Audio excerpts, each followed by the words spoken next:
ഹരേ കൃഷ്ണ കൃഷ്ണ കൃഷ്ണ ഹരേ ഹരേ, ഹരേ രാമ രാമ രാമ ഹരേ ഹരേ, ഹരേ കൃഷ്ണ കൃഷ്ണ കൃഷ്ണ ഹരേ ഹരേ, ഹരേ രാമ രാമ രാമ രാമ ഹരേ ഹരേ ഹരേ, ഹരേ കൃഷ്ണ കൃഷ്ണ കൃഷ്ണ ഹരേ ഹരേ രാമ രാമ രാമ ഹരേ രാമ ഹരേ, ഹരേ ഹരേ കൃഷ്ണ കൃഷ്ണ ഹരേ കൃഷ്ണ കൃഷ്ണ ഹരേ ഹരേ, ഹരേ ഹരേ രാമ രാമ രാമ ഹരേ ഹരേ, ഹരേ കൃഷ്ണ കൃഷ്ണ കൃഷ്ണ ഹരേ ഹരേ, ഹരേ രാമ രാമ രാമ ഹരേ ഹരേ, ഹരേ കൃഷ്ണ കൃഷ്ണ കൃഷ്ണ ഹരേ ഹരേ, ഹരേ രാമ രാമ രാമ ഹരേ ഹരേ, ഹരേ കൃഷ്ണ കൃഷ്ണ കൃഷ്ണ ഹരേ ഹരേ, ഹരേ രാമ രാമ രാമ ഹരേ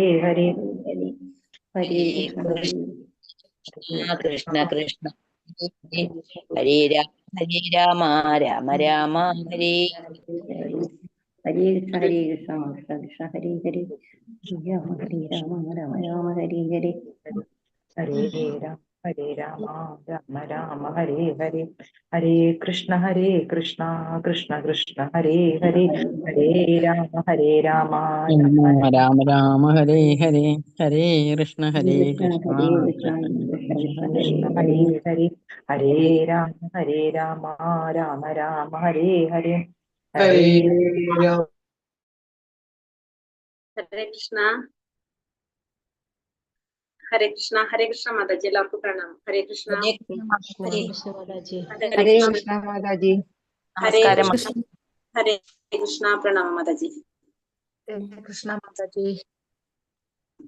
ഹരേ കൃഷ്ണ. ഹരേ കൃഷ്ണ ഓം നമോ മാതാജി. ഭഗവതേ വാസുദേവായ, ഓം നമോ ഭഗവതേ വാസുദേവായ, ഓം നമോ ഭഗവതേ വാസുദേവായ. ഓം അജ്ഞാനതിമിരാന്തസ്യ ജ്ഞാനാഞ്ജനാശലാകയാ ചക്ഷുരുന്മീലിതം യേന തസ്മൈ ശ്രീഗുരവേ നമഃ. നമോ വിഷ്ണുപാദായ കൃഷ്ണപ്രേഷ്ഠായ ഭൂതലേ ശ്രീമതേ ഭക്തിവേദാന്ത സ്വാമിൻ ഇതി നാമിനെ. നമസ്തേ സാരസ്വതേ ദേവേ ഗൗരവാണി പ്രചാരിണേ നിർവിശേഷ ശൂന്യവാദി പാശ്ചാത്യ ദേശധാരിണേ. ജയ ശ്രീ കൃഷ്ണ ചൈതന്യ പ്രഭു നിത്യാനന്ദ ശ്രീ അദ്വൈത ഗദാധര ശ്രീവാസാദി ഗൗര ഭക്തവൃന്ദ. ഹരേ കൃഷ്ണ കൃഷ്ണ കൃഷ്ണ ഹരേ ഹരേ, ഹരേ രാമ രാമ രാമ ഹരേ ഹരേ. ഹരേ കൃഷ്ണ. ശ്രീ ശ്രീ രാധാ ഗോവിന്ദ് ടെമ്പിൾ ഇസ്കോൺ മാംഗ്ലൂരിന്റെ 18 ദിവസത്തെ ഭഗവത്ഗീത ക്ലാസ്സിലേക്ക് എല്ലാവർക്കും സ്വാഗതം. അധ്യായം 8 പരമപദ പ്രാപ്തി. ഇന്ന് നമ്മുടെ അധ്യായം പരമപദ പ്രാപ്തി. നമസ്തേ മാതാജി. ഹരേഷ് മാതാജി പ്രണാമം. പറഞ്ഞോളൂ മാതാജി. ഹരേ കൃഷ്ണ മാതാജി.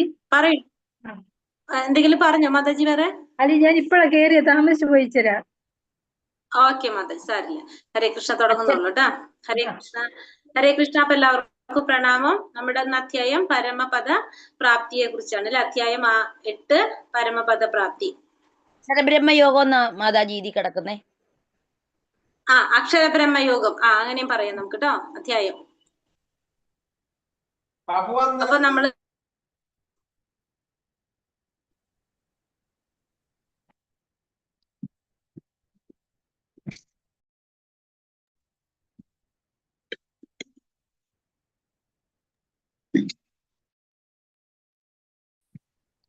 കൃഷ്ണതത്വം നമുക്ക് മനസ്സിലായി.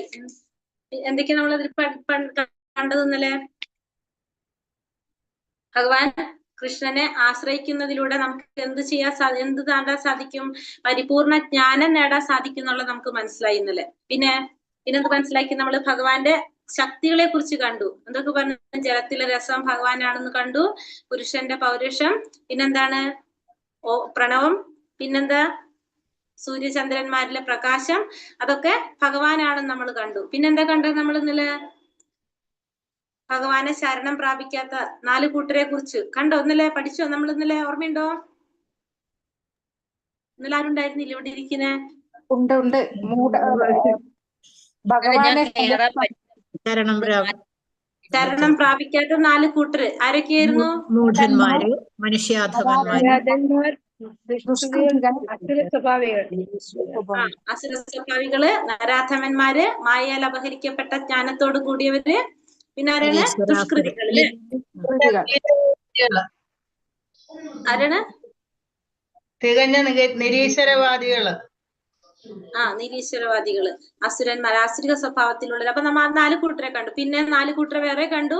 എന്താണ്? ഭഗവാനെ ഭജിക്കുന്ന 4 കൂട്ടരെ കുറിച്ച് കണ്ടു. ആരൊക്കെയാണത്? ദുഷ്കൃതികൾ, ദുഃഖിതർ, ധനകാംക്ഷി, ജിജ്ഞാസു, ജ്ഞാനപരമ സത്യത്തെ അന്വേഷിക്കുന്നവർ. അർത്ഥാർത്ഥി അല്ലേ? ആർത്തോ ജിജ്ഞാസുരർത്ഥാർത്ഥി ജ്ഞാനി അല്ലെ? 4 കൂട്ടരെ കുറിച്ച് നമ്മൾ അതും കണ്ടു. പിന്നെന്താണ് പറഞ്ഞത്? പിന്നെ ഭഗവാനെ ശരണം പ്രാപിക്കാത്തവര് ആയ വ്യക്തികളെ കുറിച്ച് കണ്ടു. ഭഗവാനെ ശരണം പ്രാപിക്കാനോ കണ്ടു. പിന്നെന്താണ്? മായാശക്തിയില് ഭഗവാനെ ദേവന്മാരെ ആരാധിക്കുന്നവർക്ക് വരുന്ന അവസ്ഥ എന്താണെന്ന് നമ്മൾ കണ്ടു. ദേവന്മാരെ ആരാധിക്കുന്നവർക്ക് അവരെവിടേക്കാ പോകുന്നത്? ദേവന്മാരുടെ ലോകത്തിലേക്കാണ് പോകുന്നത്. ഭഗവാൻ ആരാധിക്കുന്നവര് ഭഗവാന്റെ ലോകത്തിലേക്ക് പോകും, ഭഗവാന്റെ ധാമത്തിലേക്ക് പോരും. ദേവന്മാരെ ആരാധിക്കുന്നവര് ദേവന്മാരുടെ കൂടെ ദേവന്മാരുടെ ലോകത്ത് വസിക്കുന്നു കണ്ടു. പിന്നെന്ത് കണ്ടു? ഭഗവാനെ തത്വത്തിൽ മനസ്സിലാക്കണം എന്ന് കണ്ടു. സാധി ഭൂതാദി ദൈവമ്മ സാധി യജ്ഞം ചെയ്യേവിതുഹു അല്ലെ? എന്താ പറഞ്ഞത്? പിന്നെ പ്രയാണകാലേ തത്വത്തിൽ മരണസമയത്ത് അറിയുകയും എന്നെ കുറിച്ചുള്ള ബോധം പുലർത്തുകയും ചെയ്യുന്നവർ ഭൗതിക പ്രപഞ്ചങ്ങളുടെയും ദേവന്മാരുടെയും സർവയജ്ഞങ്ങളുടെയും നിയതാവായ ഭഗവാനാണ് ഞാനെന്നറിയുന്നവർ മരണസമയത്ത് പോലും എന്നെ സ്മരിക്കും. നമുക്ക് ആരെ ഓർക്കാൻ സാധിക്കും? ഭഗവാനെ ഓർക്കാനായിട്ട് സാധിക്കും. നമുക്ക് ഓർക്കേണ്ടത് എപ്പോഴാണ് ശരിക്കും ഭഗവാനെ? മരണസമയത്താണ് നമുക്ക് ഓർക്കാൻ സാധിക്കേണ്ടത് അല്ലെ? മരണസമയത്ത് നമുക്ക് ഓർക്കാൻ സാധിച്ചു കഴിഞ്ഞാൽ നമുക്ക് എവിടേക്ക് പോകാൻ പറ്റും? നേരെ ഭഗവാന്റെ അടുത്തേക്ക് പോകാനായിട്ട് സാധിക്കും. അപ്പോ നമ്മൾ ഇന്നലെ നമ്മൾ ഇന്നലെ 7ാമത്തെ അധ്യായത്തില് കണ്ടത്. ഈ 8ാമത്തെ അധ്യായം നമ്മൾ പറഞ്ഞു എന്താണ്? പരമപദം പ്രാപിക്കുക, അല്ലെങ്കിൽ വേറെന്താണ്? അക്ഷര ബ്രഹ്മയോഗം അധ്യായത്തിന്റെ പേര് അല്ലെ നമ്മൾ കണ്ടത്. അപ്പൊ ഇന്ന് അധ്യായം 8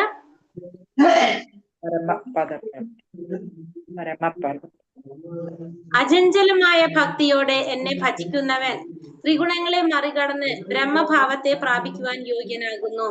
അപ്പോ ഭഗവാനെ എങ്ങനെയാണ് പ്രാപിക്കേണ്ടത്, ഭജിക്കേണ്ടത്? അചഞ്ചലമായ ഭക്തിയോടെ, അചഞ്ചലമായ ഭക്തിയോടെ ആയിരിക്കണം ഭഗവാനെ ഭജിക്കേണ്ടത്. അങ്ങനെയാണെങ്കിൽ നമുക്ക് എന്ത് സാധിക്കും? ത്രിഗുണങ്ങളെ മറികടന്ന് ബ്രഹ്മഭാവത്തെ പ്രാപിക്കാൻ യോഗ്യനാകും. അപ്പൊ ഭക്തിയോടെ മാത്രമേ ഭഗവാനെ പ്രാപിക്കാനായിട്ട് സാധിക്കുള്ളൂ. ഭക്തി ഇല്ലാതെ നമുക്ക് എന്ത് ചെയ്യാൻ സാധിക്കില്ല? ഭഗവാൻ അറിയാനോ മനസ്സിലാക്കാനോ സാധിക്കില്ല. ഭഗവാൻ നമ്മളോട് 4ാമത്തെ അധ്യായത്തിൽ പറഞ്ഞു അല്ലെ? പത്രം പുഷ്പം ഫലം തോയം യോമേ ഭക്തിയാ പ്രയച്ഛതി. ആരാണോ ഭക്തിയോടെയും സ്നേഹത്തോടെയും ഭഗവാൻ സമർപ്പിക്കുന്നത് ഭഗവാൻ അത് സ്വീകരിക്കുന്നു പറഞ്ഞു അല്ലെ നമ്മളടുത്ത്. അപ്പൊ എന്താണ് പറഞ്ഞത്? ഭക്തിയോടെ ആയിരിക്കണം ഭഗവാൻ എല്ലാതും സമർപ്പിക്കേണ്ടത്. ഭക്തി ഇല്ലാതെ ഭഗവാനെ കുറിച്ച് മനസ്സിലാക്കാനായിട്ട് ആർക്കും സാധിക്കില്ല. ഒരു മിനിറ്റ്.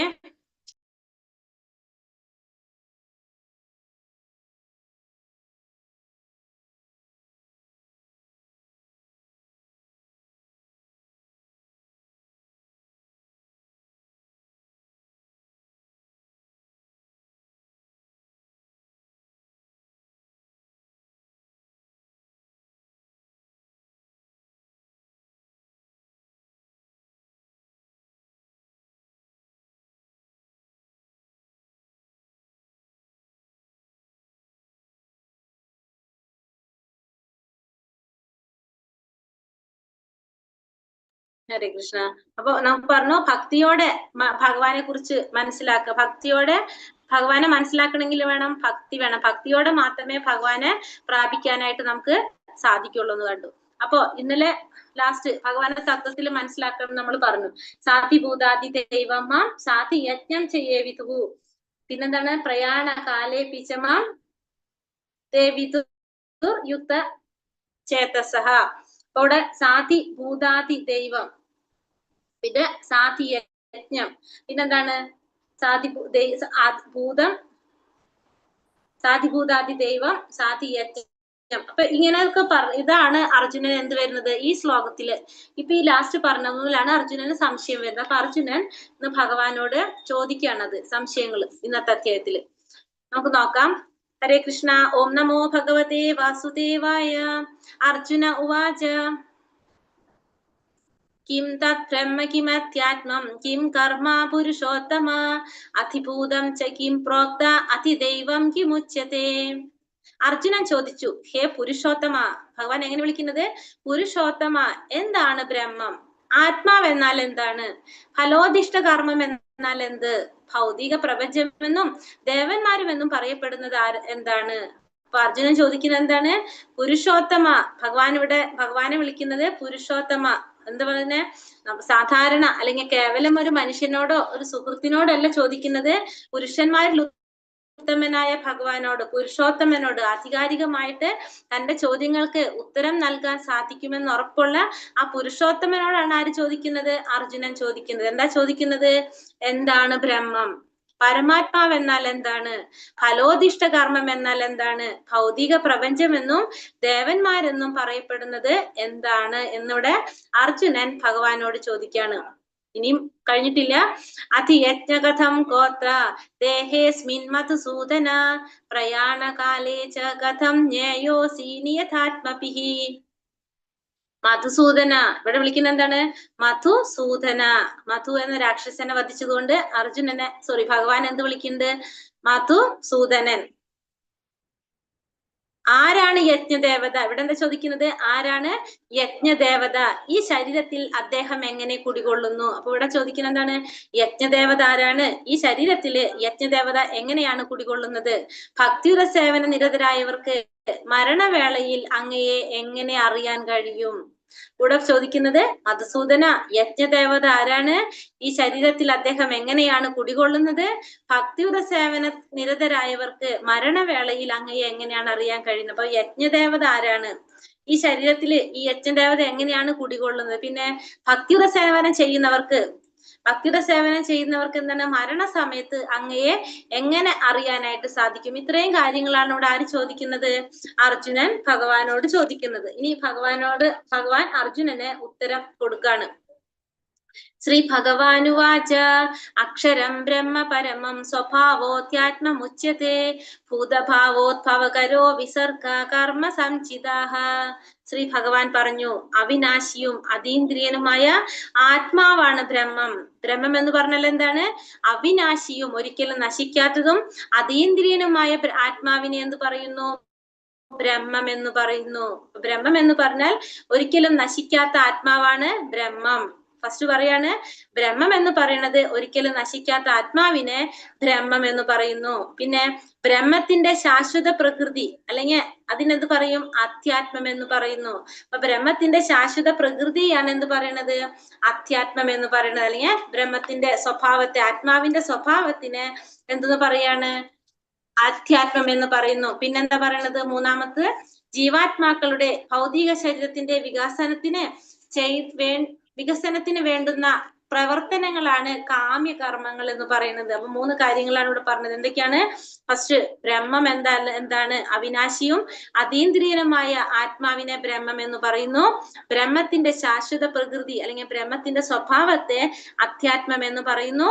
ജീവാത്മാക്കളുടെ ഭൗതിക ശരീരത്തിന്റെ വികസനത്തിന് വേണ്ടുന്ന പ്രവർത്തനങ്ങളെ പ്രവർത്തനങ്ങളാണ് കാമ്യകർമ്മങ്ങൾ. അതായത് ജീവാത്മാക്കള് ആ ശരീരത്തിന്റെ വികസനത്തിന് വേണ്ടി അല്ലെങ്കിൽ ആ ശരീരം നിലനിർത്താൻ വേണ്ടി ചെയ്യുന്ന പ്രവർത്തനങ്ങളെയാണ് നമ്മൾ എന്ത് പറയുന്നത്? കാമ്യകർമ്മങ്ങൾ എന്ന് പറയുന്നത്. അപ്പൊ ഒന്ന് പറഞ്ഞു, ഒരിക്കലും നശിക്കാത്ത അതീന്ദ്രിയനായ ആത്മാവാണ് ബ്രഹ്മം. ബ്രഹ്മത്തിന്റെ ശാശ്വത പ്രകൃതി അല്ലെങ്കിൽ ബ്രഹ്മത്തിന്റെ സ്വഭാവത്തിന് അധ്യാത്മം എന്ന് പറയും. പിന്നെ ജീവാത്മാക്കൾ ആ ഭൗതിക ശരീരം നിലനിർത്താൻ വേണ്ടി ചെയ്യുന്ന പ്രവർത്തനങ്ങളെ കാമ്യകർമ്മങ്ങൾ എന്ന് പറയുന്നു. 3 കാര്യം പറഞ്ഞു. ഒരിക്കലും നശിക്കാത്ത ആത്മാവ് ബ്രഹ്മം, ബ്രഹ്മത്തിന്റെ ശാശ്വത പ്രകൃതി അധ്യാത്മ, ഭൗതിക ശരീരം നിലനിർത്താൻ വേണ്ടിയിട്ട് ജീവാത്മാവ് ചെയ്യുന്ന പ്രവർത്തനങ്ങളാണ് കാമ്യകർമ്മങ്ങൾ എന്ന് പറയുന്നത്. അടുത്തത്, അധിഭൂതാംശരോ ഭാവ പുരുഷശ്ചാധിദൈവതം അധിയജ്ഞോഹമേവാത്ര ദേഹേ ദേഹാവൃതാം വര. ഹേ ശരീരം കൈക്കൊണ്ടവരിൽ ശ്രേഷ്ഠനായവനെ. എങ്ങനെ വിളിക്കുന്നത്? ശരീരം കൈക്കൊണ്ടവരിൽ ശ്രേഷ്ഠനായവനെ. എപ്പോഴും മാറിക്കൊണ്ടിരിക്കുന്ന ഭൗതിക പ്രകൃതിയാണ് അധിഭൂതം, അതായത് പ്രത്യക്ഷ പ്രപഞ്ചം. അപ്പോ എപ്പോഴും മാറിക്കൊണ്ടിരിക്കുന്ന ഈ ഭൗതിക പ്രകൃതി അല്ലെങ്കിൽ ഈ പ്രത്യക്ഷ പ്രപഞ്ചത്തിനെയാണ് എന്ത് പറയുന്നത്? അതിഭൂതം എന്ന് പറയുന്നത്. അപ്പോ എപ്പോഴും മാറിക്കൊണ്ടിരിക്കുന്ന ഈ ഭൗതിക പ്രകൃതിയെ അല്ലെങ്കിൽ പ്രത്യക്ഷ പ്രപഞ്ചത്തെ അതിഭൂതം എന്ന് പറയുന്നു. സൂര്യനെയും ചന്ദ്രനെയും ദേവന്മാരെയും ഉൾക്കൊള്ളുന്ന ഭഗവാന്റെ വിശ്വരൂപം അതിദൈവം എന്നും, അപ്പോ സൂര്യനും ചന്ദ്രനും ദേവന്മാരും എല്ലാ ദേവന്മാരും ഉൾക്കൊള്ളുന്ന ഭഗവാന്റെ വിശ്വരൂപത്തെ അതിദൈവം എന്ന് പറയുന്നു. സകല ശരീരങ്ങളുടെയും ഹൃദയത്തിൽ വാണരുളുന്ന പരമാത്മാവായ ഞാൻ അതിയജ്ഞൻ എന്നറിയപ്പെടുന്നു. അപ്പോൾ അതിഭൂതം എന്ന് പറയുന്നത് ഭൗതിക പ്രകൃതിയെ അതിഭൂതം എന്ന് പറയുന്നു. പ്രത്യക്ഷ പ്രപഞ്ചത്തെ എപ്പോഴും മാറിക്കൊണ്ടിരിക്കുന്ന ഭൗതിക പ്രകൃതി അല്ലെങ്കിൽ പ്രത്യക്ഷ പ്രപഞ്ചത്തെയാണ് അതിഭൂതം എന്ന് പറയുന്നത്. സൂര്യനും ചന്ദ്രനും മറ്റെല്ലാ ദേവന്മാരും ഉൾക്കൊള്ളുന്ന ഭഗവാന്റെ വിശ്വരൂപത്തെ അല്ലെങ്കിൽ വിരാട് രൂപത്തെയാണ് അതിദൈവം എന്ന് പറയുന്നത്. സകല ശരീരങ്ങളുടെയും ഹൃദയത്തിൽ വാണരുളുന്ന പരമാത്മാവായ ഞാൻ എന്തറിയപ്പെടുന്നു? അതിയജ്ഞൻ എന്ന് പറയുന്നത്. എന്നെ തന്നെയാണ് എന്ത് പറയുന്നത്? അതിയജ്ഞൻ എന്ന് പറയുന്നത്. അപ്പൊ മൂന്ന് പറഞ്ഞില്ലേ, അതിഭൂതം എന്ന് പറയുന്നത് ഭൗതിക പ്രകൃതി അല്ലെങ്കിൽ ഭൗതിക പ്രപഞ്ചത്തെയാണ് അതിഭൂതം എന്ന് പറയുന്നത്. ഭഗവാന്റെ വിശ്വരൂപത്തെ അല്ലെങ്കിൽ വിരാട് രൂപത്തെയാണ് എന്ത് പറയുന്നത്? അതിദൈവം എന്ന് പറയുന്നത്. എന്നെ തന്നെയാണ് എന്തെന്ന് പറയുന്നത്? അതിയജ്ഞൻ എന്ന് പറയുന്നത് എന്ന് ഭഗവാൻ ഇവിടെ അർജുനന് പറഞ്ഞു കൊടുക്കാണ്. അന്ധകാലേച്ച മാമേവ സ്മരൻ മുക്ത്വാ കളേവരം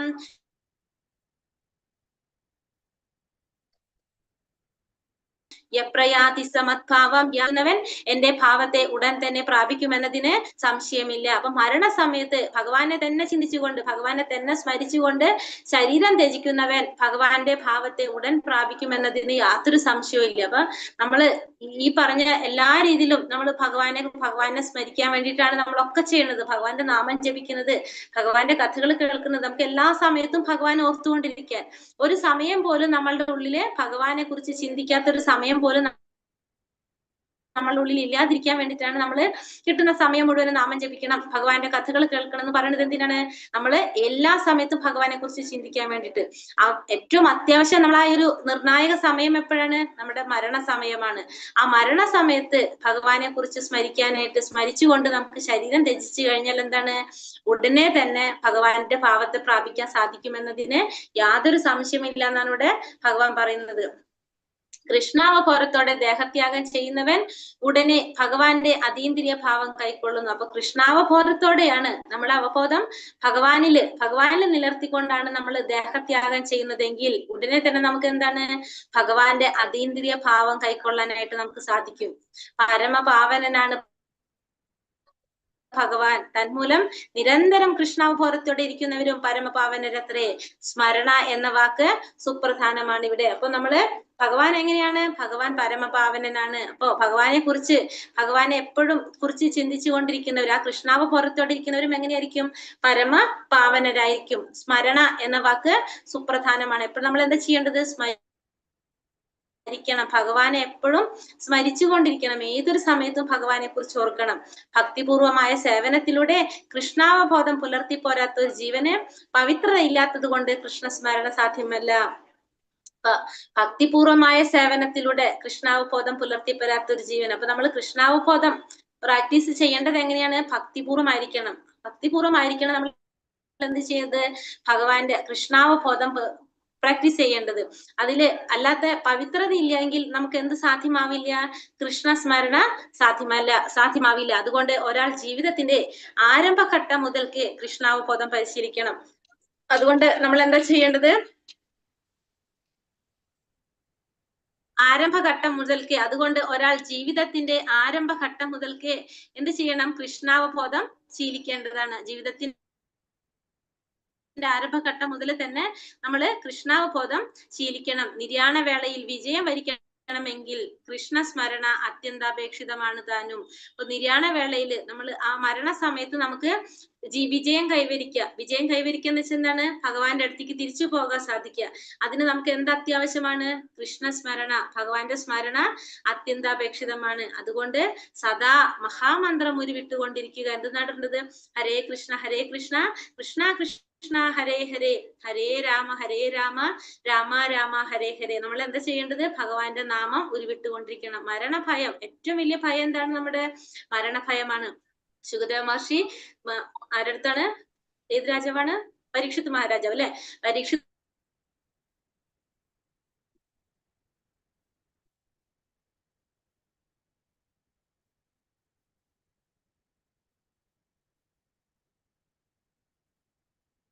മഹാരാജാവ് ഇപ്പോ ഭയത്തിൽ നിന്ന് രക്ഷപ്പെടാനായിട്ട് ഏറ്റവും വലിയ മരണഭയത്തിൽ നിന്ന് രക്ഷപ്പെടാനായിട്ട് ഭഗവാനെ കുറിച്ച് ശ്രവിക്കുക, കീർത്തിക്കുക, സ്മരിക്കുക. ഈ 3 കാര്യങ്ങൾ നമുക്ക് എന്തുകൊണ്ട് നടക്കും? ഭഗവാന്റെ നാമജപം കൊണ്ട് നടക്കും. അത് തന്നെയാണ് സുഖദേവ മഹർഷി ആരെടുത്ത് പറഞ്ഞത്? നമ്മുടെ ആരാണ് പേര് വിട്ടുപോയല്ലോ, പരീക്ഷിത് മഹാരാജാവ്. പരീക്ഷിത് മഹാരാജാവിന്റെ അടുത്ത് പറഞ്ഞു 7 ദിവസം കൊണ്ടാണ് അദ്ദേഹം ആ മരണഭയം ഉള്ളിൽ നിന്ന് പോയി അദ്ദേഹത്തിന്റെ അല്ലെ. അത്രയും ശ്രദ്ധയോടുകൂടി, അത്രയും അറിയാനുള്ള ഒരു ആഗ്രഹം. കാരണം ഈ ദിവസത്തിനുള്ളിൽ എന്താണ് ഭഗവാനെ കുറിച്ച് എത്രയും അറിയാൻ സാധിക്കുമോ അത്രയും അറിയാനാണ് ശ്രമിച്ചത് അദ്ദേഹം.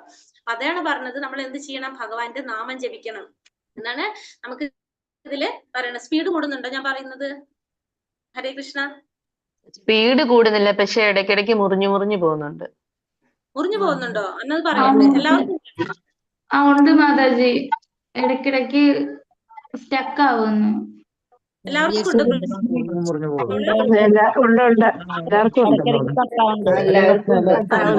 ഞാൻ വീഡിയോ ഓഫ് ചെയ്യുന്നുണ്ട്, മുറിഞ്ഞു പോകുന്നുണ്ട്. ഇനി ഉണ്ടെങ്കിൽ പറയണം കേട്ടോ. അപ്പൊ വീഡിയോ ഓഫ് ചെയ്താൽ ചിലപ്പോൾ ക്ലിയർ സാധ്യതയുണ്ട്. മഴയുണ്ട് ഇവിടെ നന്നായിട്ട്, അതിന്റെ ആണോന്ന് അറിയില്ല. ഇപ്പൊ ക്ലിയർ ആണോ? അങ്ങനെ എന്തെങ്കിലും ഉണ്ടെങ്കിൽ പറയണം, അറ്റ്ലീസ്റ്റ് മെസ്സേജെങ്കിലും ഇടണം, അല്ലാണ്ട് എനിക്ക് അറിയണില്ലല്ലോ. സ്പീഡ് ഓക്കെ ആണോ? കുഴപ്പമില്ല മാതാജി. കാണാൻ പറ്റാത്ത പ്രയാസമുണ്ട്. അല്ല, കാണുമ്പോ വീഡിയോ വരുമ്പോഴാണ് കൂടുതൽ അത് പ്രോബ്ലം വരുന്നത്, നെറ്റ് പ്രശ്നം വരുന്നത്. അപ്പൊ ഓഫ് ചെയ്ത് കഴിഞ്ഞാൽ വോയിസ് ക്ലിയർ ആവും. ഉണ്ടെങ്കിൽ അങ്ങനത്തെ എന്തെങ്കിലും ഉണ്ടെങ്കിൽ പറയണം കേട്ടോ, അല്ലെങ്കിൽ എനിക്ക് അറിയണില്ല. അതുകൊണ്ടാണ്. വൃക്ഷത്തെ പോലെ സഹനശക്തി ഉണ്ടാകണം. പിന്നെ എന്താണ് വേണ്ടത്? വൃക്ഷത്തെ പോലെ സഹനശക്തി ഉണ്ടാവണം. എങ്ങനെയാണ്? തരോരിവ സഹിഷ്ണുന എന്നാണ് ശ്രീ ചൈതന്യ മഹാപ്രഭു ഉപദേശിക്കുന്നത്.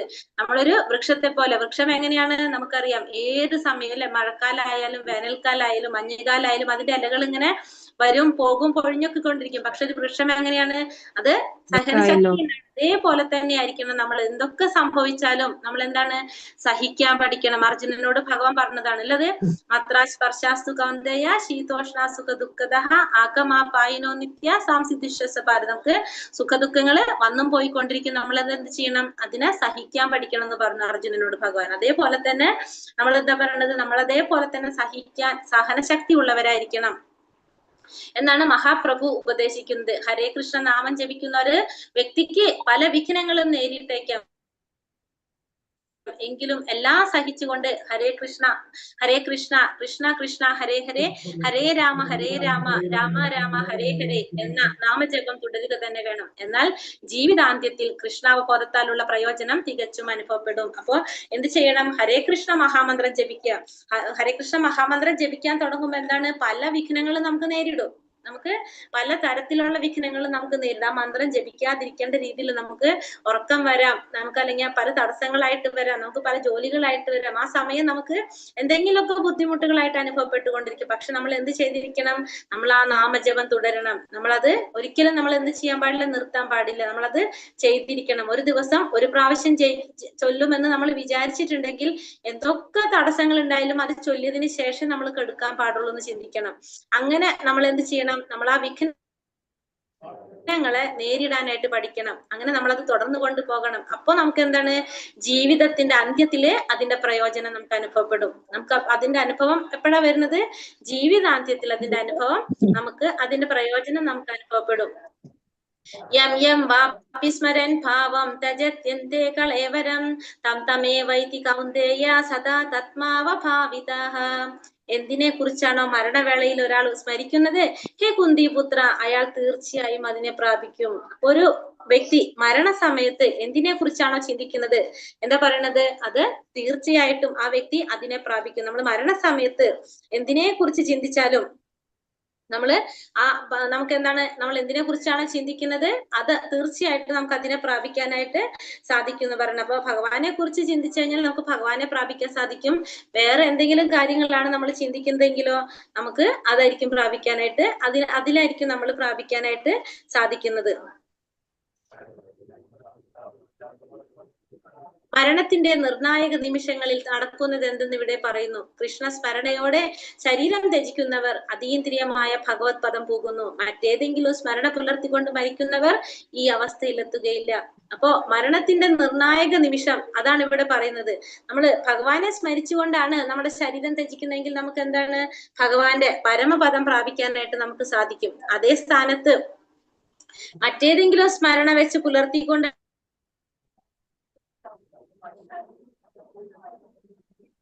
ാണ് നമ്മളെ ശരീരം ത്യജിക്കുന്നതെങ്കിലോ ഹലോ ഹരേ കൃഷ്ണ പറഞ്ഞോളൂ മാതാജി. അത് ഇപ്പോഴും വിട്ടു പോകുന്നുണ്ട്. ഇപ്പോഴും ഉണ്ടോ? ഇപ്പൊ എല്ലാവർക്കും പ്രോബ്ലം ഉണ്ടോ? ഉണ്ട്. ഇടയ്ക്ക് കേൾക്കാൻ പറ്റുന്നില്ല. ഇപ്പൊ ഒരു പ്രാവശ്യം കട്ടായി. കേട്ടില്ല. എല്ലാവർക്കും പ്രശ്നം ഉണ്ടെന്നാണ്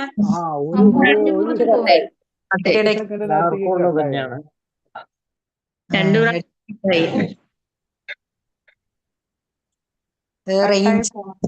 തോന്നുന്നതാ, റേഞ്ചിന്റെ പ്രശ്നമാവും. അതെ. മാതാജിയുടെ മഴ പെയ്യുന്നുള്ള കാരണം നെറ്റിന്റെ പ്രോബ്ലം ഉണ്ടായിരിക്കും ചിലപ്പോ. നെറ്റിന്റെ പ്രോബ്ലം കൊണ്ട് ഇപ്പൊ ഓക്കെ ആണോ? കേൾക്കുന്നുണ്ട്. അത് ഇടയ്ക്ക് ഇപ്പൊ ഒരു 10 സെക്കൻഡിന് മുമ്പ് കട്ടായിരുന്നു. ഇടയ്ക്കിടയ്ക്കേ ഉള്ളൂ. അപ്പൊ തന്നെ വരുന്നുണ്ട് അത്. അതെ, അപ്പൊ തന്നെ വരികയും ചെയ്യും, കട്ടാവുകയും ചെയ്യും, വരികയും ചെയ്യും. നെറ്റിന്റെ പ്രോബ്ലം ഉണ്ടാവും. ഹരേ കൃഷ്ണ. ഹരേ കൃഷ്ണ മാതാജി. നോക്കട്ടെ, നമുക്ക് ഞാൻ ആ ഡോറ് ചാരിട്ട് തുറന്നിട്ടുണ്ടായിരുന്നു. വൈഫൈയുടെ മഴയുണ്ട് ഭയങ്കര ഇവിടെ, അതിന്റെ ആണെന്ന് അറിയില്ല. അപ്പൊ ഈ ജന്മത്തിൽ അതെ മരണത്തിന്റെ നിർണായക നിമിഷങ്ങളിൽ നടക്കുന്നത് എന്തെന്ന് ഇവിടെ പറയുന്നു. കൃഷ്ണസ്മരണയോടെ ശരീരം ത്യജിക്കുന്നവർ അതീന്ദ്രിയമായ ഭഗവത് പദം പോകുന്നു. മറ്റേതെങ്കിലും സ്മരണ പുലർത്തിക്കൊണ്ട് മരിക്കുന്നവർ ഈ അവസ്ഥയിൽ എത്തുകയുമില്ല. ഈ ജന്മത്തിൽ സാത്വിക ഭാവത്തോടെ ജീവിക്കുകയും കൃഷ്ണനെ നിരന്തരം സ്മരിക്കുകയും ചെയ്യുന്നവർക്ക് അന്ത്യവേളയിലും ഭഗവത് സ്മരണ ഉദിക്കും. കൃഷ്ണന്റെ അതീന്ദ്രിയ ഭാവത്തെ പോകുന്നതിന് അത് സഹായകമായി തീരുകയും ചെയ്യും. ആധ്യാത്മികമായി ഭഗവത് സേവനത്തിൽ മുഴുകി ജീവിതം നയിച്ച ഒരാൾക്ക് അടുത്ത ജന്മത്തിൽ ഭൗതിക ദേഹമല്ല ആധ്യാത്മിക ദേഹമായിരിക്കും ലഭിക്കുക. നിരന്തരമായ ഹരേ കൃഷ്ണ കൃഷ്ണ കൃഷ്ണ ഹരേ ഹരേ ഹരേ രാമ രാമ രാമ ഹരേ ഹരേ എന്ന നാമജപമാണ് മരണവേളയിൽ ഒരാളുടെ മനോഭാവത്തെ വേണ്ടുന്ന വഴിക്ക് തിരിക്കാൻ ഉതകുന്ന ഉത്തമമായ മാർഗം. അപ്പോ മരണസമയത്ത് നമ്മളെ നിർണായക നിമിഷം, നമ്മളെ മരണത്തിന്റെ നിർണായക നിമിഷത്തെ കുറിച്ചാണ് ഇവിടെ പറയുന്നത്. ഭഗവാന്റെ സ്മരണയോടെയാണ് നമ്മൾ ശരീരം ത്യജിക്കുന്നതെങ്കിൽ നമുക്ക് എന്താണ് ഭഗവാന്റെ ആ പരമപദം പ്രാപിക്കാനായിട്ട് സാധിക്കും. പക്ഷെ വേറെ എന്തെങ്കിലും സ്മരണ പുലർത്തിക്കൊണ്ടാണ് നമ്മൾ മരിക്കുന്നതെങ്കിൽ നമ്മൾ അതിലേക്കാണ് പോകുന്നത്. നമ്മൾ എന്താ പറയാ, നമ്മളിപ്പോ ഒരു മീൻ കഴിക്കണം എന്ന് ആഗ്രഹിക്കുകയാണ്. മരിക്കുന്ന സമയത്ത് നമ്മളെ മനസ്സിൽ എന്തെങ്കിലും ആഗ്രഹം ഉണ്ടോ എന്ന് ചോദിക്കുമ്പോൾ നമ്മൾ പറയാണ് എനിക്ക് മീൻ കഴിക്കണം എന്ന് പറഞ്ഞു കഴിഞ്ഞാല് അടുത്ത ജന്മത്തിൽ നമ്മൾ എന്തായിട്ട് ജനിക്കും? മീൻ കഴിക്കുന്ന പക്ഷിയിലെ ആ പക്ഷിയിലെ അതായിട്ട് ജന്മം എടുക്കാം പറയാണ്. അപ്പോ നമ്മൾ എന്താണോ ആഗ്രഹിക്കുന്നത് നമ്മൾ അതായിട്ടായിരിക്കും അടുത്ത ജന്മത്തിൽ നമ്മള് ജന്മമെടുക്കേണ്ടതായിട്ട് വരുന്നത്. ആ മരണസമയത്ത് നമ്മൾ ആഗ്രഹിക്കുന്നതനുസരിച്ച്. അപ്പൊ നമുക്ക് എന്താ വേണ്ടത്? മരണസമയത്ത് ഭഗവാന്റെ സ്മരണ ഉണ്ടാകണം. അങ്ങനെ ഉണ്ടെങ്കിലാണ് നമുക്ക് എന്ത് ചെയ്യാൻ സാധിക്കുക? ഭഗവാന്റെ അതിനായിട്ട് നമ്മൾ എന്ത് ചെയ്യണം? ഭഗവാന്റെ സേവനം ചെയ്തുകൊണ്ടിരിക്കുക. ആധ്യാത്മികമായിട്ട് നമ്മൾ അടുത്ത ജന്മം നമുക്ക് കിട്ടണമെങ്കിൽ നമ്മൾ എന്ത് ചെയ്യും? ആധ്യാത്മികമായ അവസ്ഥയിലേക്ക് നമുക്ക് എത്തണമെങ്കിൽ നമ്മൾ ഈ ജന്മം ഭഗവത് സേവനത്തിൽ മുഴുകി ജീവിച്ചുകൊണ്ടിരിക്കുക. അങ്ങനെയാണെങ്കിൽ നമുക്ക് എന്താണ് മരണസമയത്തും ഭഗവാനെ കുറിച്ച് ചിന്തിക്കാനായിട്ട് നമുക്ക് സാധിക്കും. അത് അങ്ങനെയാണെങ്കിൽ നമുക്ക് ഈ ജന്മത്തില് അടുത്ത ജന്മത്തിൽ ആധ്യാത്മികമായ ദേഹം നമുക്ക് കിട്ടും. അതായത് ഭഗവാന്റെ ലോകത്തേക്ക് പോകാനായിട്ട് സാധിക്കും. അല്ലെങ്കിൽ നമുക്ക് എന്താ കിട്ടുക? ഭൗതിക ലോകത്തേക്ക് വരണം, ഭൗതിക ദേഹമായിരിക്കും നമുക്ക് കിട്ടുന്നത്. അതിന് നമുക്ക് എന്താ ചെയ്യേണ്ടത്? ഹരേ കൃഷ്ണ മഹാമന്ത്രം ജപിക്കുക. ഹരേ കൃഷ്ണ മഹാമന്ത്രം ജപിക്കുക, അതായത് ഭഗവാനെ കുറിച്ച് ശ്രവിക്കുക, സ്മരിക്കുക, പിന്നെന്താണ് ശ്രവണം, കീർത്തിക്കുക. ഈ 3 കാര്യങ്ങൾ അതാണ് നമുക്ക് എന്ത് വേണ്ടത്? മരണസമയത്ത് നമുക്ക് ചെയ്യാൻ സാധിക്കേണ്ടത്. മരണഭയം ഇല്ലാതാക്കണമെങ്കിൽ നമ്മള് ഭഗവാന്റെ നാമം ജപിക്കണം എന്നാണ് ആര് പറഞ്ഞത്? ശുകദേവ മഹർഷി പരീക്ഷിത് മഹാരാജാവിനോട് പറഞ്ഞതും ഇത് തന്നെയാണ്.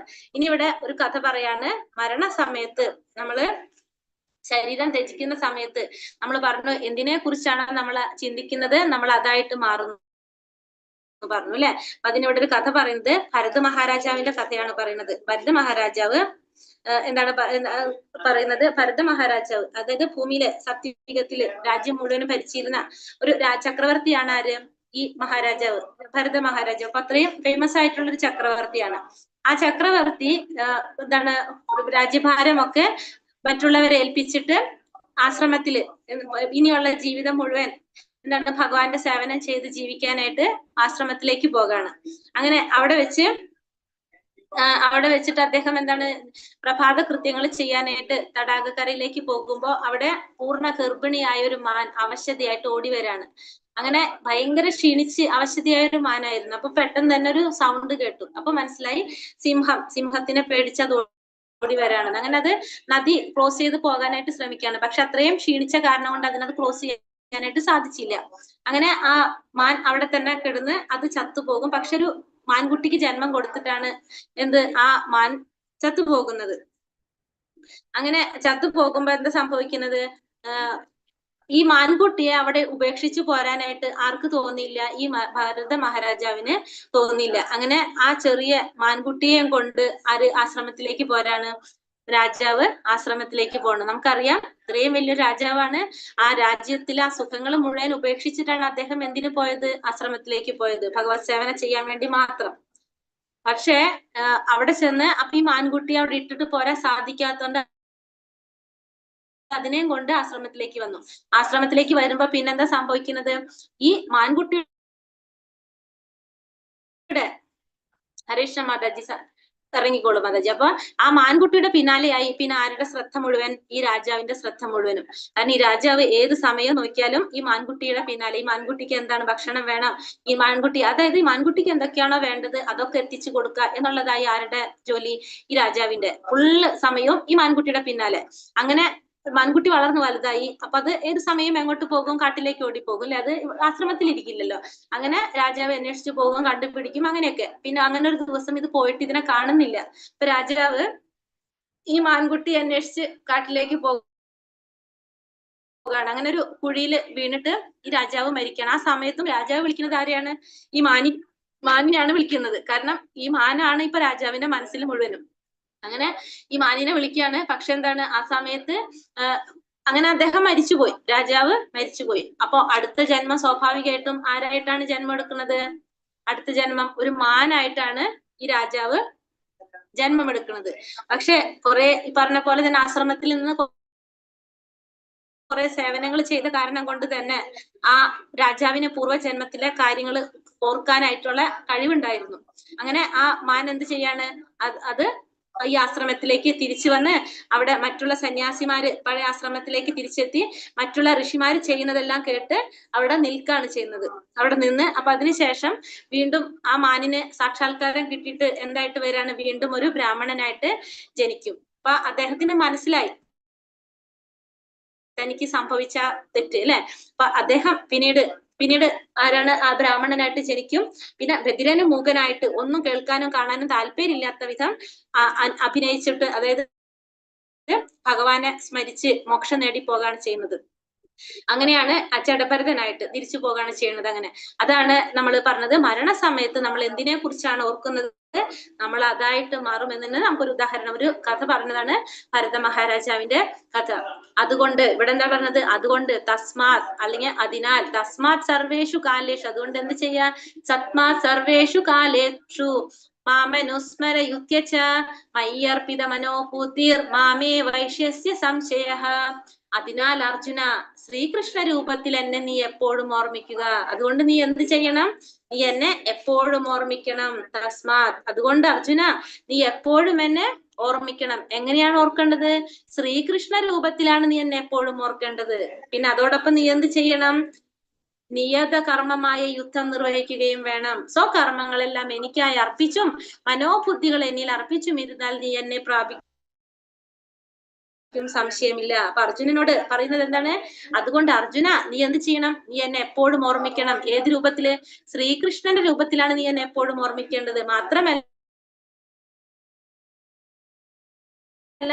നിന്റെ നിയത കർമ്മമായ മനോബുദ്ധികൾ എന്നിൽ ഉറപ്പിച്ചുമിരുന്നാൽ നിനക്ക് എന്നെ പ്രാപിക്കാനായിട്ട് സാധിക്കും. അപ്പൊ നിന്റെ കർമ്മങ്ങളെല്ലാം നീ ചെയ്യണം. അതെങ്ങനെ ചെയ്യണം? എനിക്കായി അർപ്പിച്ച് നിന്റെ ബുദ്ധി എന്നിൽ ഉറപ്പിച്ച് ചെയ്താൽ നിനക്ക് എന്നെ പ്രാപിക്കാൻ സാധിക്കും. ഒരു സംശയമില്ല എന്നിവിടെ അർജുനനോട് ഭഗവാൻ പറഞ്ഞു കൊടുക്കുകയാണ്.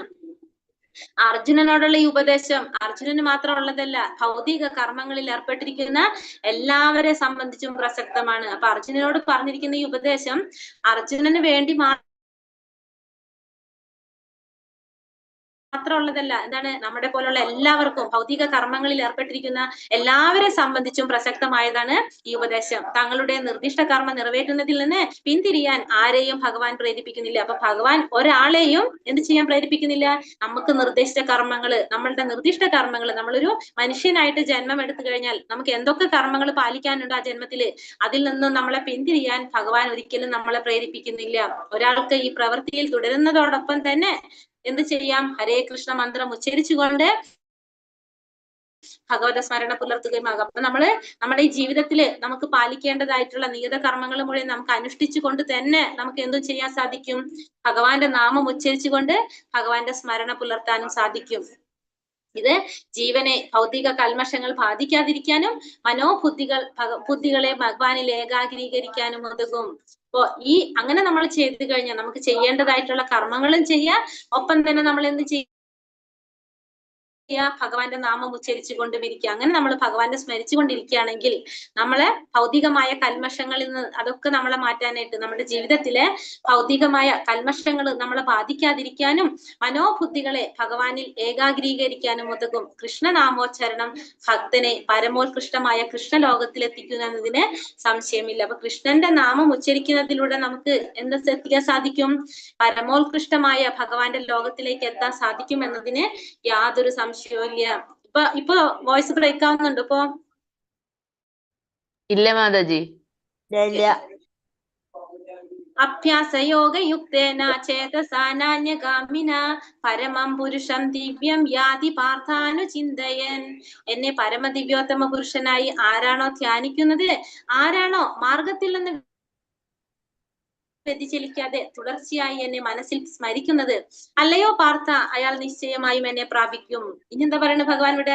ആരാണോ എന്നെ പരമദിവ്യോത്തമ പുരുഷനായിട്ട് ധ്യാനിക്കുന്നത്, എന്നെ പരമപുരുഷോത്തമനായിട്ട് ആരാണോ എന്നെ ധ്യാനിക്കുന്നത്, പിന്നെ ആരാണോ മാർഗത്തിൽ നിന്ന് വ്യതിചലിക്കാതെ തുടർച്ചയായി എന്നെ മനസ്സിൽ സ്മരിക്കുന്നത്. അപ്പൊ നമ്മുടെ മാർഗത്തിൽ നിന്ന്, നമ്മളുടെ വഴിയിൽ നിന്ന് മാറാതെ തുടർച്ചയായിട്ട് ഭഗവാനെ സ്മരിച്ചുകൊണ്ടിരിക്കുന്നത് ആരാണോ, അല്ലയോ പാർത്ഥ, അയാൾ നിശ്ചയമായും എന്നെ പ്രാപിക്കും. അയാൾക്ക് തീർച്ചയായിട്ടും എന്ത് ചെയ്യാൻ സാധിക്കും? ഭഗവാനെ പ്രാപിക്കാനായിട്ട് സാധിക്കും. അപ്പൊ ഭഗവാനെ സ്മരിക്കുന്നതിന്റെ പ്രാധാന്യത്തെ കുറിച്ചാണ് ഇവിടെ പറയുന്നത്, അല്ലെ? കാരണം ആരാണോ ഭഗവാനെ സ്മരിച്ചുകൊണ്ടിരിക്കുന്നത്, എങ്ങനെ മാർഗത്തിൽ നിന്ന് വ്യതിചലിക്കാതെ തുടർച്ചയായി ഭഗവാനെ മനസ്സിൽ ആരാധിച്ചുകൊണ്ടിരിക്കുന്നത് അല്ലെങ്കിൽ ധ്യാനിച്ചുകൊണ്ടിരിക്കുന്നത് ആരാണോ, അവർക്ക് തീർച്ചയായിട്ടും ഭഗവാനെ പ്രാപിക്കാനായിട്ട് സാധിക്കും. എങ്ങനെയാണ്? ഒരു ശലഭം പുഴുവായിട്ട്, ഒരു ശലഭമായിട്ട് തീരാൻ വേണ്ടിയിട്ട് ഭയങ്കര ആഗ്രഹമുള്ള ഒരു പുഴു അതേ ജന്മത്തിൽ തന്നെ ശലഭമായിട്ട് മാറുന്നത് കാണാം. അപ്പോ അതേപോലെ തന്നെ അതായത് ഒരു പുഴു, അതിന് ഏറ്റവും ആഗ്രഹമാണ് ഒരു ശലഭമായിട്ട് മാറണമെന്ന്. അത്രയും നമ്മൾ ആഗ്രഹിക്കുന്നുണ്ടെങ്കിൽ ആ ജന്മത്തിൽ തന്നെ ശലഭമായിട്ട് മാറാൻ ആ പുഴുവിന് സാധിക്കും. അതേപോലെ തന്നെ നിരന്തരം നമ്മൾ കൃഷ്ണനെ കുറിച്ച് ചിന്തിച്ചു കൊണ്ടിരുന്നു കഴിഞ്ഞാല് നമുക്കും കൃഷ്ണന്റെ പോലെ തന്നെ നമുക്ക് എന്ത് ചെയ്യാൻ സാധിക്കും? നമുക്ക് ഭഗവാനെ പ്രാപിക്കാനായിട്ട് നമുക്ക് സാധിക്കും. ഏത് രീതിയിലാണോ നമ്മൾ ആഗ്രഹിക്കുന്നത് ആ രീതിയിൽ നമുക്ക് ഭഗവാനെ പ്രാപിക്കാനായിട്ട് നമുക്ക് സാധിക്കും എപ്പോഴും. അപ്പൊ നിരന്തരം ഭഗവാനെ കുറിച്ച് ചിന്തിച്ചു കൊണ്ടിരിക്കുക. അപ്പൊ നമുക്ക് ഭഗവാനെ നമ്മൾ ആഗ്രഹിക്കുന്ന രീതിയിൽ നമുക്ക് ഭഗവാനെ പ്രാപിക്കാനായിട്ട് സാധിക്കും. കവീം പുരാണ മനുശാസിതാര മനോരണീയാം സമനുസ്മരത്യ സർവസ്യ ധാതാരമചിന്യ രൂപം ആദിത്യവർണം തമസാ പരസ്താത്. സർവജ്ഞനും ആദി പുരുഷനും സർവനിയന്താവും അണുവിനേക്കാൾ ചെറുതും സകലതിന്റെയും പരിപാലകനും ഭൗതിക അനുമാനങ്ങൾക്ക് അതീതനും അചിന്യ രൂപനും ഭൗതിക പ്രകൃതിക്ക് അതീതനും ആദിത്യ തേജസ്വിയുമായ വ്യക്തി എന്ന നിലയിലാണ് ഭഗവാനെ ധ്യാനിക്കേണ്ടത്. ദിവ്യനും ഭൗതിക പ്രകൃതിക്ക് അതീതനുമാണ്. ഇപ്പോൾ നമ്മൾ എന്താ പറഞ്ഞത്? നിരന്തരം ഭഗവാനെ കുറിച്ച് ചിന്തിച്ചു കൊണ്ടിരിക്കാനാ പറഞ്ഞത് അല്ലെ? കഴിഞ്ഞ ശ്ലോകത്തില് ആരാണോ ഭഗവാനെ ധ്യാനിച്ചു കൊണ്ടിരിക്കുന്നത് നിരന്തരം, അപ്പൊ എങ്ങനെയാണ് ധ്യാനിക്കേണ്ടത് എന്നതിൽ പറയാണ്. എങ്ങനെയാണ്? സർവജ്ഞനാണ് ഭഗവാൻ, പിന്നെ സർവജ്ഞനാണ് ഭഗവാൻ, അതുപോലെ തന്നെ ആദി പുരുഷനാണ് ഭഗവാൻ, സർവ്വതിന്റെയും നിയന്താവാണ് ഭഗവാൻ. പിന്നെന്താണ്?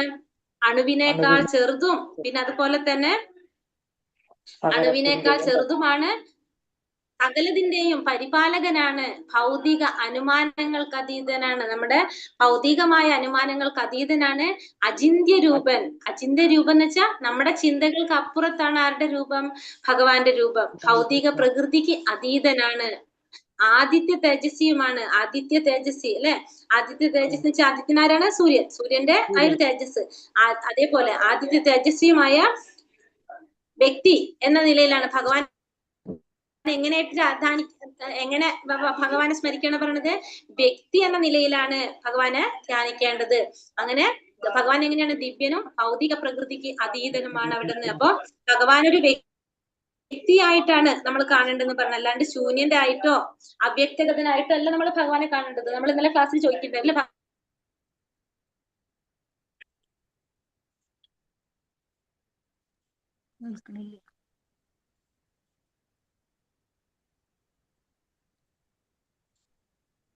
കേൾക്കുന്നില്ലെന്ന മാതാജി. കേൾക്കുന്നില്ല. കേൾക്കുന്നില്ലല്ലോ. കട്ടായി പോയിട്ടോ. തേജസ്വിയുമായ വ്യക്തി എന്ന നിലയിലാണ് നമ്മള് ഭഗവാനെ. അപ്പൊ നമ്മളിപ്പോ പറഞ്ഞ പോലെ എല്ലാ ദേവീ ദേവന്മാരും എല്ലാവരും ആരെ ധ്യാനിച്ചുകൊണ്ടിരിക്കുകയാണ്? ഭഗവാനെ ധ്യാനിച്ചുകൊണ്ടിരിക്കുകയാണ്. എല്ലാവരും ഭഗവാനെ ധ്യാനിച്ചുകൊണ്ടിരിക്കുകയാണ്. എന്താ? എല്ലാവരും ആരെയാണ് ധ്യാനിക്കുന്നത്? ഭഗവാനെയാണ് ധ്യാനിക്കുന്നത്. ഇപ്പൊ മഹാദേവനായാലും ബ്രഹ്മദേവനായാലും മറ്റുള്ള എല്ലാ ദേവി ദേവന്മാരെല്ലാവരും ആരെയാണ് ആരാധിക്കുന്നത്, ധ്യാനിക്കുന്നത്? ഭഗവാനെ ധ്യാനിച്ചുകൊണ്ടിരിക്കുകയാണ്. പരംപുരുഷനായ ആ ഭഗവാനെയാണ് എല്ലാവരും ധ്യാനിച്ചുകൊണ്ടിരിക്കുന്നത്. പ്രയാണകാലേ മനസാചലേന ഭക്ത്യാ യുക്തോ യോഗബലേന ചൈവ ധ്രുവോർമധ്യേ പ്രാണമാവേശ്യ സമ്യക് സതം പരം പുരുഷമുപൈതി ദിവ്യം. മരണസമയത്ത് യോഗാനിഷ്ഠ പൂണ്ട്. ഇപ്പൊ വീണ്ടും പ്രശ്നമായോ സൗണ്ട്? ആകെ പ്രശ്നമാവല്ലോ. ഇപ്പൊ കുഴപ്പമില്ല, കുറച്ചു നേരം കട്ടായിരുന്നു, വീണ്ടും കേൾക്കാം. ഹരേ കൃഷ്ണ. മരണസമയത്ത് യോഗാനിഷ്ഠ പൂണ്ട് സ്ഥിരമനസ്കനായി പരിപൂർണ ഭക്തിയോടെ ഭ്രൂമധ്യത്തിൽ പ്രാണവായുവിനെ ഉറപ്പിച്ചുകൊണ്ട് ഭഗവത് സ്മരണ ചെയ്യുന്നവൻ തീർച്ചയായും പരമപുരുഷനെ പ്രാപിക്കും. അപ്പൊ ഇവിടെ എന്താ പറയണത്? മരണസമയത്ത് നമ്മൾ യോഗാനിഷ്ഠ പൂണ്ട്, യോഗം പരിശീലിക്കുന്ന ഒരാൾക്ക് എങ്ങനെയാണ് മരണസമയത്ത് ഭഗവാനെ എങ്ങനെ ചെയ്യാൻ സാധിക്കുന്ന പറയണത്? എങ്ങനെയാണ്? മരണസമയത്ത് യോഗാനിഷ്ഠ പൂണ്ട്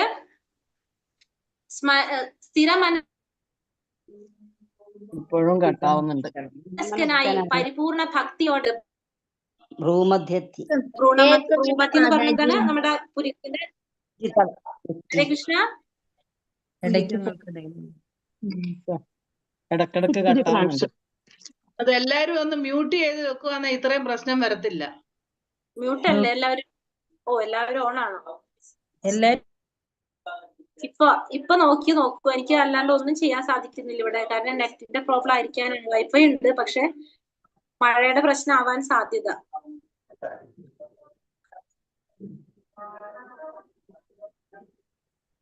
ഒന്ന് നോക്കാം. ഇല്ലെങ്കിൽ നമുക്ക് ക്യാൻസൽ ചെയ്യാൻ നാളെ എടുക്കാന്ന് വിചാരിക്കട്ടെ. എന്നിട്ട് നോക്കിയിട്ട് പറ്റണില്ലെങ്കിൽ ആരാണ്? കുഴപ്പമില്ല മാതാജി, കണ്ടിന്യൂ ചെയ്തോളൂ. കുഴപ്പമില്ല, ഇപ്പൊ കേൾക്കാൻ പറ്റുന്നുണ്ട് കേട്ടോ. ഓക്കെ. ഹരേ കൃഷ്ണ. ഞാൻ മ്യൂട്ട് ചെയ്യണ്ട എല്ലാവരെയും. മരണസമയത്ത് യോഗാനിഷ്ഠ പൂണ്ട സ്ഥിരമനസ്കനായി പരിപൂർണ ഭക്തിയോടെ ഭ്രൂമധ്യത്തിൽ പ്രാണവായുവിനെ ഉറപ്പിച്ചുകൊണ്ട് ഭഗവത് സ്മരണ ചെയ്യുന്നവൻ തീർച്ചയായും പരമപുരുഷനെ പ്രാപിക്കും. എന്താ പറഞ്ഞ? അപ്പൊ മരണസമയത്ത് നമ്മൾ എങ്ങനെയാണ്? സ്ഥിരമനസ്കനായി യോഗാനിഷ്ഠ പൂണ്ട് എന്താണ് ചെയ്യേണ്ടത്? നമ്മള് ഭഗവാനെ സ്മരിച്ചു കഴിഞ്ഞാൽ എങ്ങനെയാണ് ചെയ്യേണ്ടത്? ഭ്രൂമധ്യത്തിലെ പ്രാണവായുവിനെ ഉറപ്പിച്ചുകൊണ്ട് ഭഗവാന്റെ സ്മരണ ചെയ്തു കഴിഞ്ഞാൽ നമുക്ക് തീർച്ചയായിട്ടും എങ്ങനെ ചെയ്യാൻ സാധിക്കും? നമുക്ക് ഭഗവാനെ പ്രാപിക്കാനായിട്ട് സാധിക്കും എന്ന് പറയാണ്. അപ്പൊ ആധ്യാത്മിക ലോകത്തില് നമുക്ക് അങ്ങനെ നമ്മൾ ഉദ്ദേശിക്കുന്ന രീതിയിൽ അല്ലെ, നമ്മൾ ആഗ്രഹിക്കുന്ന സമയത്ത് അല്ലെങ്കിൽ ആഗ്രഹിക്കുന്ന രീതിയിൽ നമുക്ക് എന്ത് ചെയ്യാം? ആ പ്രാണവായു നമ്മളാണ്. അപ്പൊ നമ്മൾ എന്ത് തീരുമാനിക്കുന്നത്? നമ്മള് ആ പ്രാണവായുവിനെ നമ്മള് ഇവിടെ നിന്ന് കളയുന്നത് അല്ലെ.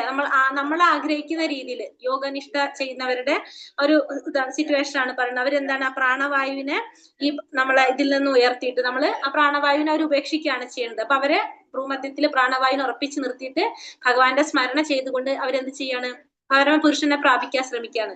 അപ്പൊ അവർക്ക് ഭഗവാനെ പ്രാപിക്കാനായിട്ട് സാധിക്കും. അങ്ങനെ ഭക്തിപൂർവ്വം അവര് ഭഗവാനിൽ ഉറപ്പിച്ച് നിന്നിട്ട് അത് ചെയ്യണം. അപ്പൊ യോഗ പരിശീലനത്തിലൂടെ ഒക്കെ നമുക്കിത് ചെയ്യാനായിട്ട് സാധിക്കുന്ന ഒരു കാര്യമാണ് ഇതില് ഈ ശ്ലോകത്തിൽ പറഞ്ഞു തരുന്നത്. ഇവിടെ ഒരു അജാമിളന്റെ കഥയാണ് ലാസ്റ്റ് നോക്കാം നമുക്ക്. അനന്യചേത സതതം യോ മാം സ്മരതി നിത്യശഃ തസ്യാഹം സുലഭ പാർത്ഥ നിത്യയുക്തസ്യ യോഗിനഃ. അല്ലയോ പാർത്ഥ, നിരന്തരമായ ഭക്തി സേവനം മൂലം സ്ഥിരചിത്തതയോടെ എന്നെ എപ്പോഴും സ്മരിക്കുന്ന യോഗാനിഷ്ഠന് ഞാൻ സുപ്രാപ്യനാണ്. ഇവിടെ എന്താ പറയുന്നത്? ഭഗവാൻ പറയാണ്, അല്ലയോ പാർത്ഥ, നിരന്തരമായ ഭക്തിയുടെ സേവനം മൂലം ആരാണോ ഭക്തിയുടെ സേവനം മൂലം സ്ഥിരചിത്തതയോടെ ആരാണോ എന്നെ എപ്പോഴും സ്മരിക്കുന്നത്, അപ്പൊ എപ്പോഴും എന്നെ സ്മരിക്കുന്നവന് യോഗാനിഷ്ഠന്, ആ സ്മരിക്കുന്ന യോഗാനിഷ്ഠന് ഞാൻ എപ്പോഴും എങ്ങനെയായിരിക്കും? സുപ്രാപ്യനായിരിക്കും എന്ന് പറയാണ്. അപ്പോ ഭഗവാൻ ഇവിടെ എന്താ പറഞ്ഞത്? ആ ഭക്തിയിൽ ഉറച്ചു നിൽക്കുന്നവര് അല്ലെ, ഭക്തി യോഗത്തിൽ ഉറച്ചു നിൽക്കുന്നവര്, അങ്ങനെയുള്ളവരുടെ സ്ഥിതി, ഭഗവാനെ സേവിക്കുന്ന ആ ശുദ്ധ ഭക്തന്മാർക്ക് ഭഗവാൻ എപ്പോഴും എങ്ങനെയായിരിക്കും? അവർക്ക് ഭഗവാൻ എപ്പോഴും പ്രാപ്യനായിരിക്കും, സുപ്രാപ്യനായിരിക്കും എന്ന് ഭഗവാൻ ഇവിടെ പറയാനിരുന്നിട്ട്. നിരന്തരം ഭക്തിയുടെ സേവനം മൂലം സ്ഥിരചിത്തതയോടെ എന്നെ എപ്പോഴും സ്മരിക്കുന്ന ആ യോഗാനിഷ്ഠൻ, അതായത് ശുദ്ധ ഭക്തന്, എപ്പോഴും ഭക്തിയുടെ സേവനം ഭഗവാനെ സ്മരിച്ചു കൊണ്ടിരിക്കുന്ന ആ ശുദ്ധ ഭക്തന് ഭഗവാൻ എപ്പോഴും സുപ്രാപ്യനായിരിക്കും. മാമുപേത്യ പുനർജന്മ ദുഃഖാലയം അശാശ്വതം നാപ്നുവന്തി മഹാത്മാന സംസിദ്ധിം പരമാം ഗത. ഭക്തിയോഗം കൊണ്ട് എന്നെ പ്രാപിച്ച മഹാത്മാക്കൾ പരിപൂർണത നേടിയവരാകയാൽ പിന്നീട് ദുഃഖപൂർണവും അസ്ഥിരവുമായ ലോകത്തേക്ക് തിരിച്ചു വരുന്നില്ല. ഇവിടെ എന്താ പറയണത്? ഭക്തിയോഗം കൊണ്ട് എന്നെ പ്രാപിച്ച മഹാത്മാക്കള് പരിപൂർണത നേടിയവരായത് കൊണ്ട് പിന്നീട് അവര് ദുഃഖം നിറഞ്ഞ അസ്ഥിരമായിട്ടുള്ള ഈ ലോകത്തിലേക്ക് തിരിച്ചു വരുന്നില്ല. ഏത് ലോകത്തെ കുറിച്ചാ പറയുന്നത്? ഭൗതിക ലോകത്തെ കുറിച്ചാണ് ഈ പറയുന്നത്. നമ്മൾ ഈ ജീവിക്കുന്ന നമ്മുടെ ഈ ഭൗതിക ലോകത്തെ കുറിച്ചാ പറയുന്നത്. എന്താ ഭഗവാൻ പറയുന്നത്? ഭക്തിയോഗം കൊണ്ട് എന്നെ പ്രാപിച്ച മഹാത്മാക്കള്, ഭഗവാനെ പ്രാപിക്കാൻ സാധിച്ച മഹാത്മാക്കള് പരിപൂർണത നേടിയവരായതിനാൽ അവര് വീണ്ടും ഈ ഭൗതിക ലോകത്തിലേക്ക് തിരിച്ചു വരുന്നില്ല. ഇത് എങ്ങനെയുള്ള ലോകമാണ്? ദുഃഖപൂർണവും അസ്ഥിരവുമായ ലോകം. നമ്മളെ ഭൗതിക ലോകത്തിന് എങ്ങനെ വിശേഷിപ്പിച്ചിരിക്കുന്നത്? ദുഃഖാലയമാണെന്നാണ് പറയുന്നത്. പുനർജന്മം ദുഃഖാലയം അശാശ്വത മാമുപേത്യ പുനർജന്മ ദുഃഖാലയം അശാശ്വത. അപ്പൊ ഭൗതിക ലോകം എങ്ങനെയാണ്? ദുഃഖാലയമാണ്, അശാശ്വതമായിട്ടുള്ളതാണ്. ശാശ്വതമല്ലാത്തതും ദുഃഖാലയമാണ്, ദുഃഖം നിറഞ്ഞതുമാണ് എന്ത്? ഈ ഭൗതിക ലോകം. അപ്പൊ ഭക്തിയോഗം കൊണ്ട് ഭഗവാനെ പ്രാപിച്ചവർക്ക് ഈ ദുഃഖാലയത്തിലേക്ക് അല്ലെങ്കിൽ ഭൗതിക ലോകത്തിലേക്ക് തിരിച്ചു വരേണ്ട ആവശ്യം വരുന്നില്ല. ആ ബ്രഹ്മ ഭുവന ലോക പുനരാവർത്തിനോർജുന മാമുപേത്യാത്തു കൗന്ദേയ പുനർജന്മാന വിദ്യതേ. ഭൗതിക ലോകത്തിൽ സർവോന്നതമായ ഗ്രഹം ബ്രഹ്മലോകം മുതൽക്ക് ഏറ്റവും അധമമായുള്ളത് വരെ ഓരോന്നും ജനന മരണങ്ങൾ ആവർത്തിച്ചു കൊണ്ടിരിക്കുന്ന ദുരിതപൂർണമായ സ്ഥലങ്ങളാണ്. ഈ ഭൗതിക ലോകത്തില് സർവോന്നതമായ ഗ്രഹം ഏതാണ്? സർവോന്നതമായ ഗ്രഹം ഭൗതിക ലോകത്തിലെ ഏറ്റവും ഉന്നതമായ ഗ്രഹം ഏതാണ്? ബ്രഹ്മലോകം. ആ ബ്രഹ്മലോകം മുതൽ ഏറ്റവും അധമമായിട്ടുള്ളത് വരെയുള്ള എല്ലാ എങ്ങനെയാണ്? ജനന മരണങ്ങള് നിറഞ്ഞതാണെന്ന് പറയാണ്. ജനന മരണങ്ങള് ആവർത്തിച്ചു കൊണ്ടിരിക്കുന്നതാണ്.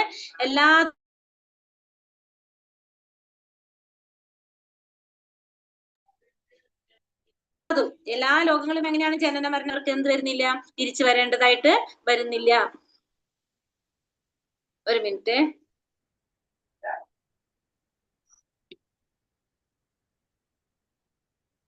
ഇവിടെ നമ്മൾ പറഞ്ഞ എന്താണ്?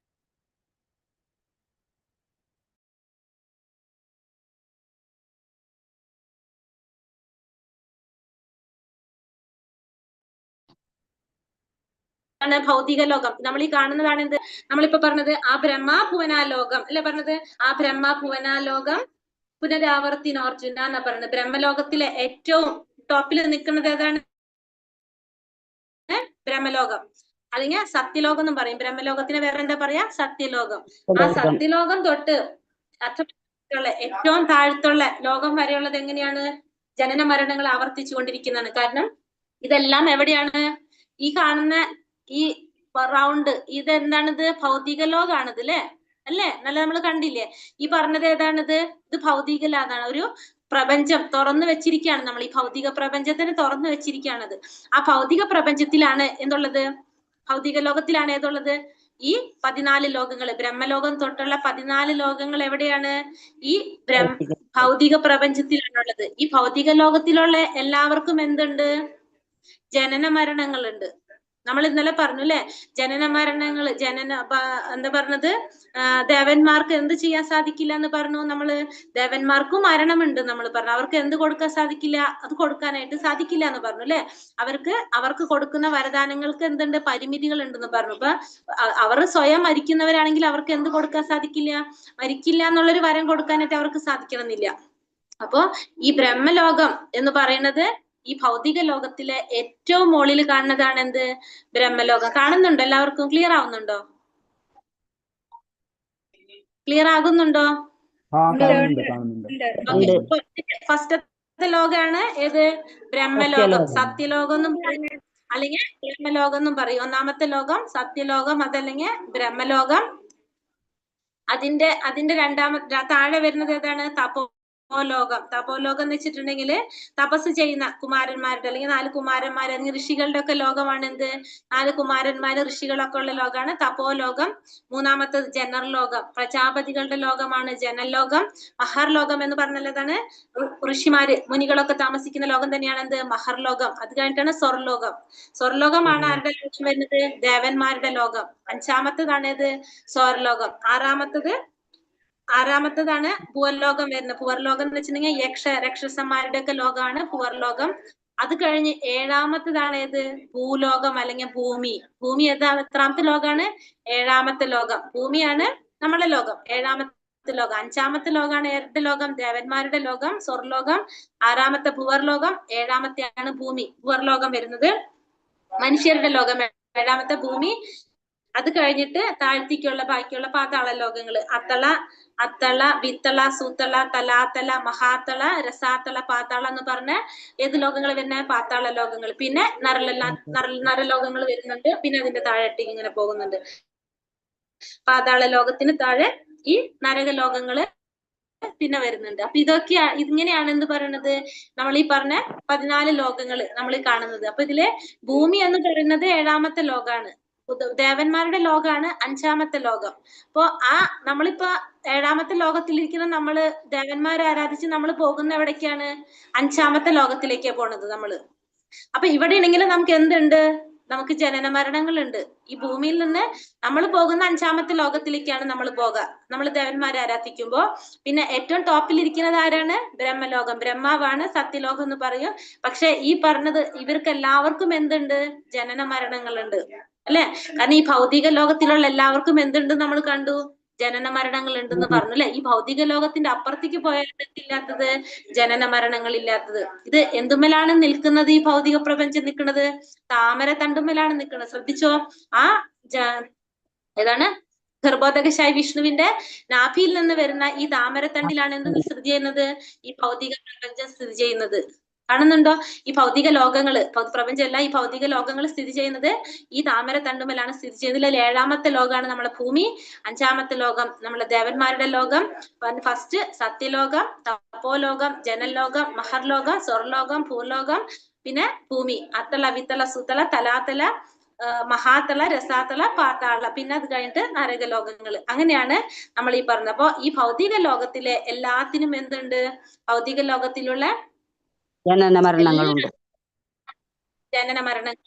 അപ്പൊ ഭൗതിക ലോകത്തില് നമ്മൾ അവിടെ നിന്നാണ് നമ്മൾ എന്ത് ചെയ്യേണ്ടത്? രക്ഷപ്പെടേണ്ടത്. കാരണം ഈ ഭൗതിക ലോകത്തിലാണെങ്കിൽ നമുക്ക് ജനന മരണത്തിന്റെ ആ ചക്രത്തിലൂടെ കടന്നു പോയേ സാധിക്കുള്ളൂ നമുക്ക്. അല്ലാതെ വേറൊരു ഓപ്ഷനും നമുക്കില്ല. അതായത് നമ്മള് ചോട്ടിലേക്കാണോ പോണത്, മുകളിലേക്കാണോ പോണത്? ആര്? നമ്മള് മരണശേഷം എന്ന് പറയുന്നില്ലേ? അപ്പൊ മുകളിലെ ബ്രഹ്മലോകത്തേക്കാണോ പോണത്, പാതാള ലോകത്തേക്കാണോ പോണത്? അത് നമ്മൾ ചെയ്യുന്ന കർമ്മ അനുസരിച്ച് പ്രഭു. ചിലപ്പോ നമ്മള് ഉയർന്ന ലോകങ്ങളിലേക്ക് പോകാം, അതല്ലെങ്കിൽ നമ്മള് താഴ്ന്ന ലോകങ്ങളിലേക്ക് പോകാം. അത് വരുന്നുണ്ട്. ഇപ്പൊ തുടരെ എനിക്ക് തോന്നുന്നു വരുന്നുണ്ട് കേട്ടോ. അതിനെ പറ്റി പറയുന്നുണ്ട്. നമ്മൾ എങ്ങനെയാണോ ചെയ്യുന്നത് അതനുസരിച്ച്, നമ്മുടെ ചെയ്യുന്ന പ്രവൃത്തി അനുസരിച്ച്.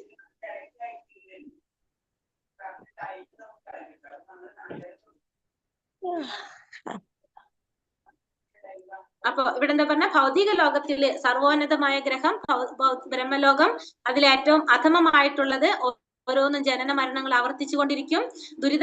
ദുരിതപൂർണമായ സ്ഥലങ്ങള്, പിന്നെന്താ പറഞ്ഞ പൂർണ്ണമായ സ്ഥലങ്ങളാണ് അല്ലെ ഇവിടെ ഉള്ളത്. കുന്തിപുത്ര, എന്റെ പരമപദത്തിലെത്തിയവനാകട്ടെ പിന്നീട് ജന്മം എടുക്കേണ്ടതായിട്ട് വരില്ല. അപ്പൊ ഭഗവാന്റെ പരമപദത്തിൽ പോയാല് നമുക്ക് വീണ്ടും ജന്മം എടുക്കേണ്ടതായിട്ട് വരുന്നില്ല. ഇനി ഭഗവാന്റെ ധാമത്തെ കുറിച്ച് പറയണം. ഇപ്പൊ നമ്മൾ ഭൗതിക ലോകത്തെ കുറിച്ച് പറഞ്ഞു. ഇനി ഭഗവാന്റെ ധാമം എങ്ങനെയാണെന്ന് പറയുന്ന ഭഗവാൻ അവ്യക്തോക്ഷര ഇത്യുക്ത സമാഹു പരമാം ഗതി യപ്രാപ്യാന നിവർത്തന്തേ തഥാ മാ പരമം മമ. എന്താ പറയുന്ന ഭഗവാന്റെ ലോകം?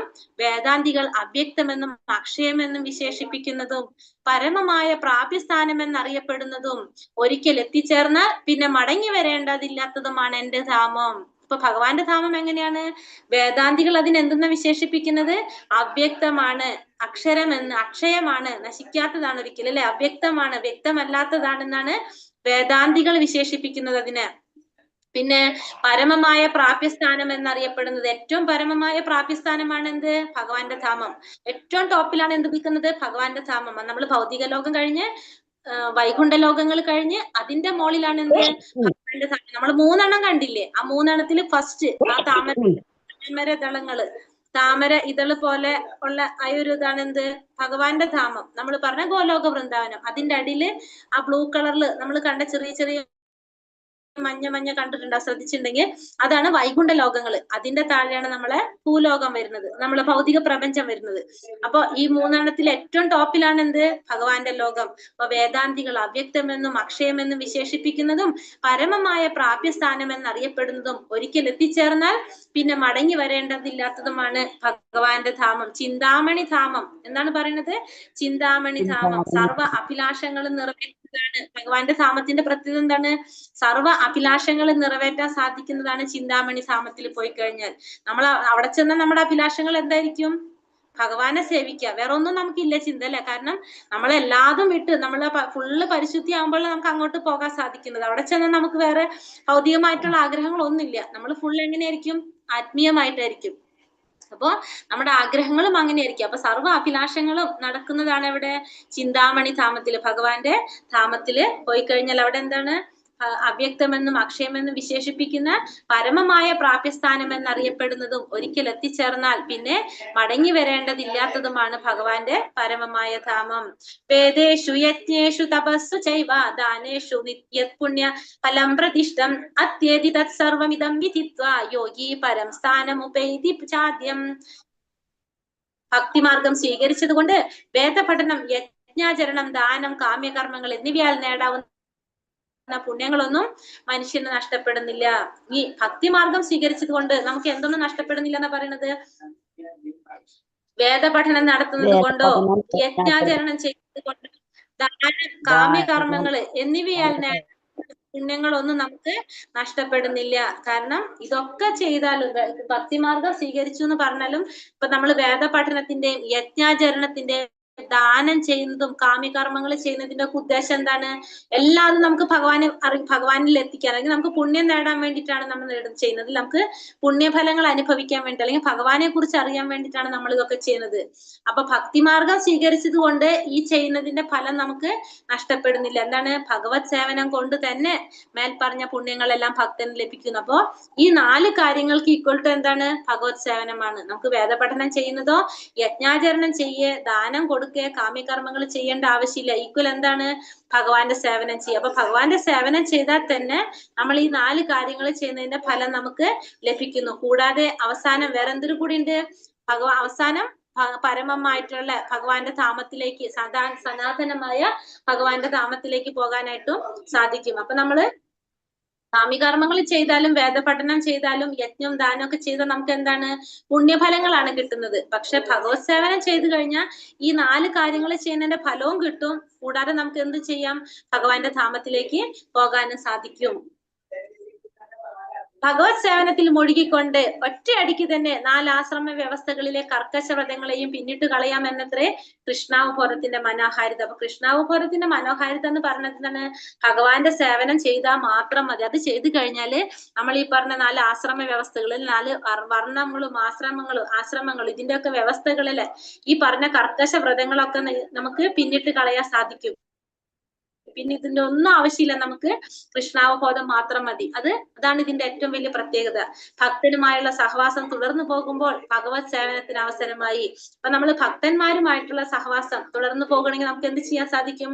ഭഗവാന്റെ സേവനം ചെയ്യാനായിട്ട് സാധിക്കും. ആ സേവന കർമ്മം കൊണ്ട് കൃഷ്ണനെ കുറിച്ചും കൃഷ്ണന്റെ കർമ്മം, നാമം, രൂപം, ലീലകള് എന്നിവയെ കുറിച്ചുമെല്ലാം ഉള്ള തെറ്റിദ്ധാരണകള് മാറിക്കിട്ടും. കാരണം ഭഗവാനെ സേവനം ചെയ്തുകൊണ്ടിരിക്കും തോറും നമുക്ക് എന്ത് സംഭവിച്ചുകൊണ്ടിരിക്കുകയാണ്?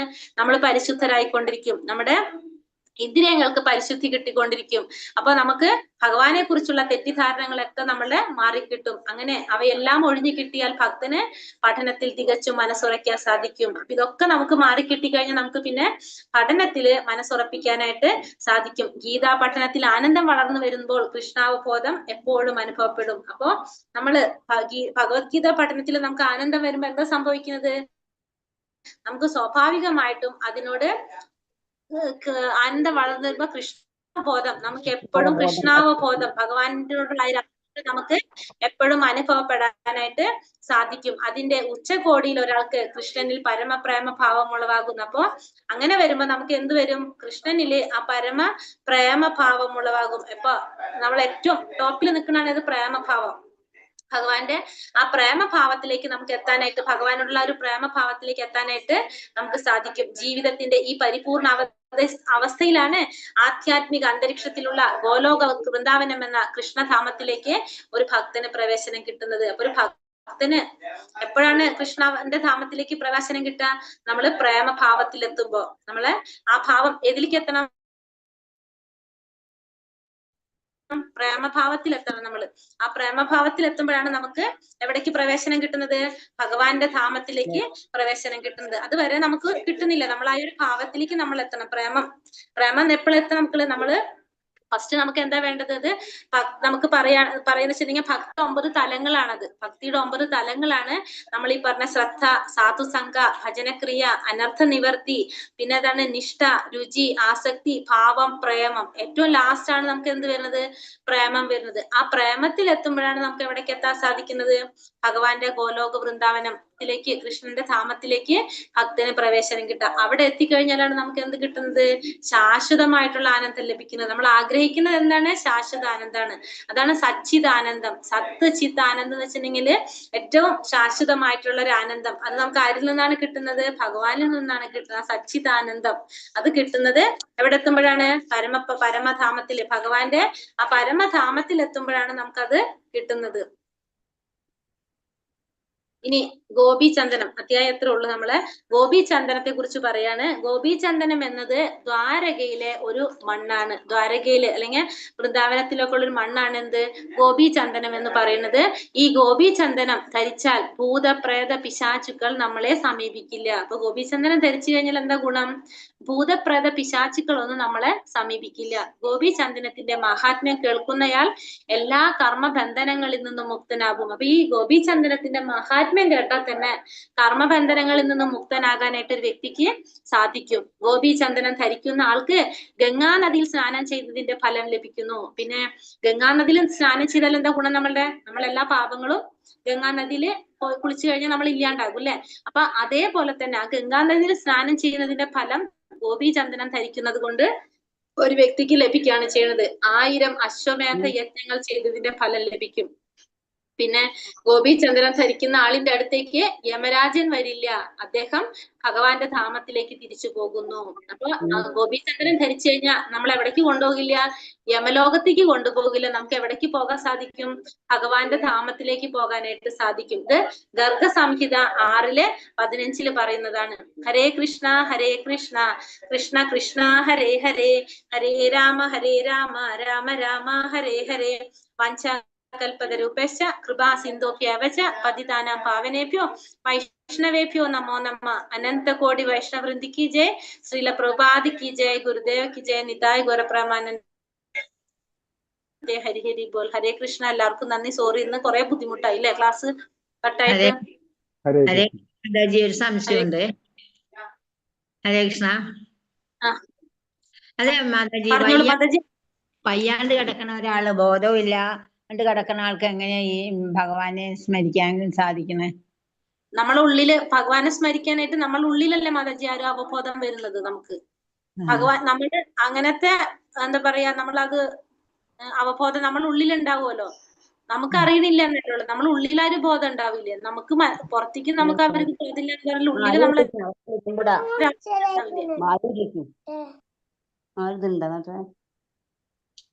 ഹരേഷ്ണ മാതാജി, നമുക്കൊന്നും കൂടി പറയാം. ക്വസ്റ്റ്യൻ ആൻസർ കഴിഞ്ഞിട്ട് നമുക്ക് പറയാം ഒന്നും കൂടി കേട്ടോ. ഹരേഷ്ണ മാതാജി. ഫസ്റ്റത്തെ അർജുനൻ ചോദിക്കുന്ന ചോദ്യങ്ങൾ എന്തൊക്കെയായിരുന്നു? പുരുഷോത്തമൻ ബ്രഹ്മം, ആത്മാവെന്നാൽ എന്താണ്, ദേവന്മാരെന്ന് പറയപ്പെടുന്നത് എന്താണ്, ആരാണ് യജ്ഞദേവത, ഈ ശരീരത്തിൽ എങ്ങനെ കുടികൊള്ളുന്നു, ഭക്തിയുത സേവന നിരതരായവർക്ക് മരണവേളയിൽ അങ്ങയെ എങ്ങനെ അറിയാൻ കഴിയും? ഇതൊക്കെയാണ് ആര് ചോദിക്കുന്നത്? ഭഗവാൻ അർജുനൻ ചോദിക്കുന്ന ഉത്തരം എന്തൊക്കെയാ ഭഗവാൻ നൽകുന്നത്? അവിനാശിയുമായ ബ്രഹ്മത്തിന്റെ ശാശ്വത പ്രകൃതി അധ്യാത്മമെന്നും പറയപ്പെടുന്നു. ജീവാത്മാക്കൾ വികാസത്തിന് വേണ്ടുന്ന പ്രവർത്തനങ്ങൾ കാമ്യകർമ്മങ്ങൾ എന്ന് പറഞ്ഞാല് അതാവുന്നില്ല, ഫലം ആഗ്രഹിച്ചുകൊണ്ട് ചെയ്യുന്ന കർമ്മങ്ങള്.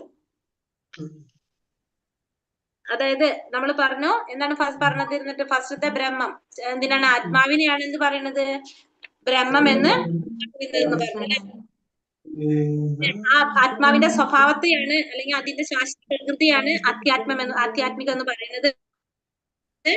ആ ശരീരം നിലനിർത്താൻ വേണ്ടി ജീവാത്മാവ് ചെയ്യുന്ന പ്രവൃത്തികളെ ആണ് നമ്മൾ എന്ത് പറയുന്നത്? പ്രവർത്തനങ്ങളെയാണ് കാമ്യകർമ്മങ്ങള്, അല്ലെങ്കിൽ നമ്മൾ എന്ത് പറയുന്നത്? പ്രവൃത്തികളെ കർമ്മം എന്ന് പറയുന്നത്. പിന്നെന്താ പറയണത്? അതിഭൂതം, അതിയജ്ഞം അല്ലെ പറയണത്? ഭൗതിക പ്രപഞ്ചത്തെ അല്ലെങ്കിൽ ഭൗതിക പ്രകൃതിയാണ് അതിഭൂതം എന്ന് പറയുന്നത്.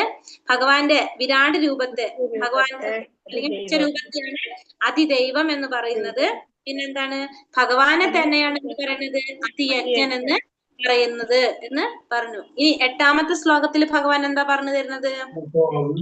എന്നെ പരമദിവ്യോത്തമനായി ആരാണോ ധ്യാനിക്കുന്നത്, ആരാണോ മാർഗത്തിൽ നിന്ന് വ്യതിചലിക്കാതെ തുടർച്ചയായി എന്നെ അനുസ്മരിക്കുന്നത്, അല്ലയോ പാർത്ത, അയാൾ നിശ്ചയമായും എന്നെ പ്രാപിക്കും അല്ലെ? ഭഗവാൻ ആരാണോ ധ്യാനിക്കുന്നത്, ഭഗവാന്റെ മാർഗത്തിൽ നിന്ന് വ്യതിചലിക്കാതെ തുടർച്ചയായിട്ട് ഭഗവാനെ സ്മരിച്ചു കൊണ്ടിരിക്കുന്നത് ആരാണോ അവർക്ക് ഭഗവാനെ പ്രാപിക്കാനായിട്ട് സാധിക്കും. അതായത് നമ്മള് ഭഗവാനെ സ്മരിക്കുന്നതിന്റെ പ്രാധാന്യത്തെ കുറിച്ചാണ് അവിടെ പറയുന്നത്. ആരാണോ ഭഗവാനെ പരമദിവ്യോത്തമ പുരുഷനായിട്ട് ഭഗവാനെ ധ്യാനിച്ചു കൊണ്ടിരിക്കുന്നത് അവർക്ക് ഭഗവാനെ പ്രാപിക്കാനായിട്ട് സാധിക്കും.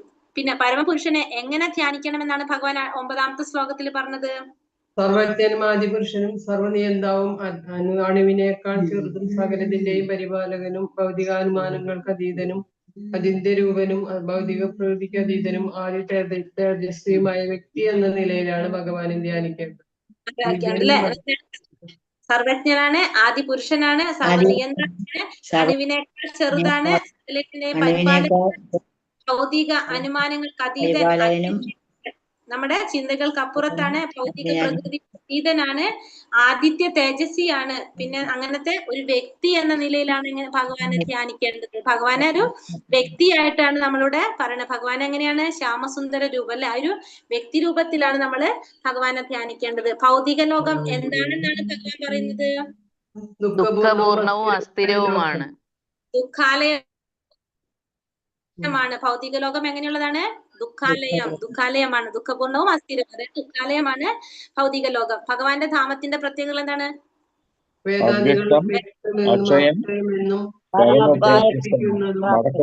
പരമമായ പ്രാപ്യസ്ഥാനം എന്നറിയപ്പെടുന്നതും ഒരിക്കൽ എത്തിച്ചേർന്നാൽ പിന്നെ മടങ്ങി വരേണ്ടതില്ലാത്തതുമാണ് എന്റെ പരമധാമം. വ്യക്തമാണ്. അതെ, അവ്യക്തമാണ്. അക്ഷയമാണ്.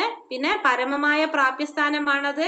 ഒരിക്കൽ എത്തിച്ചേർന്നാൽ മടങ്ങി വരേണ്ടതില്ലാത്ത ചിന്താമണി ധാമമാണ് ഇത് ഭഗവാന്റെ ധാമം. അവ്യക്തമായിട്ടുള്ളത്, അക്ഷയമായിട്ടുള്ളത്, പിന്നെ പരമമായ പ്രാപ്യസ്ഥാനമാണത്. ഒരിക്കൽ എത്തിച്ചേർന്നാൽ മടങ്ങി വരേണ്ടതില്ലാത്ത ചിന്താമണി ധാമമാണ് ഭഗവാന്റെ ധാമം എന്ന് പറയുന്നത്. ഗോപീചന്ദനം ധരിക്കുന്നതിന്റെ ഗുണങ്ങള് ഗംഗാനദി സ്നാനം ചെയ്തത് ഫലം കിട്ടും. 1000 അശ്വമേധം നടത്തിയ ഇതിന്റെ ഫലം ലഭിക്കും അല്ലെ. 28ാമത്തെ ശ്ലോകത്തിൽ എന്താ പറയുന്നത്? ഭക്തിമാർഗം സ്വീകരിച്ചത് കൊണ്ട് വേദപഠനം, യജ്ഞചരണം, ദാനം, കാമ്യകർമ്മങ്ങൾ എന്നിവയാൽ നേടാവുന്ന പുണ്യങ്ങളൊന്നും മനുഷ്യന് നഷ്ടപ്പെടുന്നില്ല. ഭഗവത് സേവനം കൊണ്ട് തന്നെ മേൽപ്പറഞ്ഞ പുണ്യഫലങ്ങളെല്ലാം ഭക്തന് ലഭിക്കുന്നു. കൂടാതെ അവസാനം അയാൾ വേദപഠനം നടത്തിയാലും വേദപഠനങ്ങൾ ചെയ്താലും യജ്ഞങ്ങൾ ചെയ്താലും ദാനങ്ങൾ ചെയ്താലും കാമ്യകർമ്മങ്ങൾ ചെയ്താലും നമ്മൾ എന്തിനാണ് ചെയ്യുന്നത്? പുണ്യഫലങ്ങൾ അനുഭവിക്കാൻ. ഇതൊക്കെ ചെയ്യുന്നതിന്റെ ഫലം നമുക്ക് എന്തുകൊണ്ട് കിട്ടും? ഭക്തിയുടെ സേവനം മാത്രം ചെയ്താൽ കിട്ടും. അപ്പൊ നമുക്ക് ഇത് ഭക്തിയുടെ സേവനം ചെയ്യുന്നത് കൊണ്ട് ഇങ്ങനത്തെ പുണ്യഫലങ്ങളൊന്നും നമുക്ക് നഷ്ടപ്പെടുന്നില്ല. ഇത് ചെയ്യുന്നതിന് പകരം നമ്മൾ എന്തുമാത്രം ചെയ്താൽ മതി? ഭക്തിയുടെ സേവനം ചെയ്താലും അതിന്റെ ഫലം നമുക്ക് കിട്ടും. പിന്നെ ഈ അധ്യായത്തിന്റെ പേര് അക്ഷര ബ്രഹ്മയോഗം ഓർ പരമപദ പ്രാപ്തി, രണ്ടും പറയാം. പിന്നെ 7 മുതൽ 12 വരെയുള്ള അധ്യായം ഏത് യോഗത്തിലാ വരുന്നത്? ഭക്തിയോഗം. ഭക്തിയോഗത്തിൽ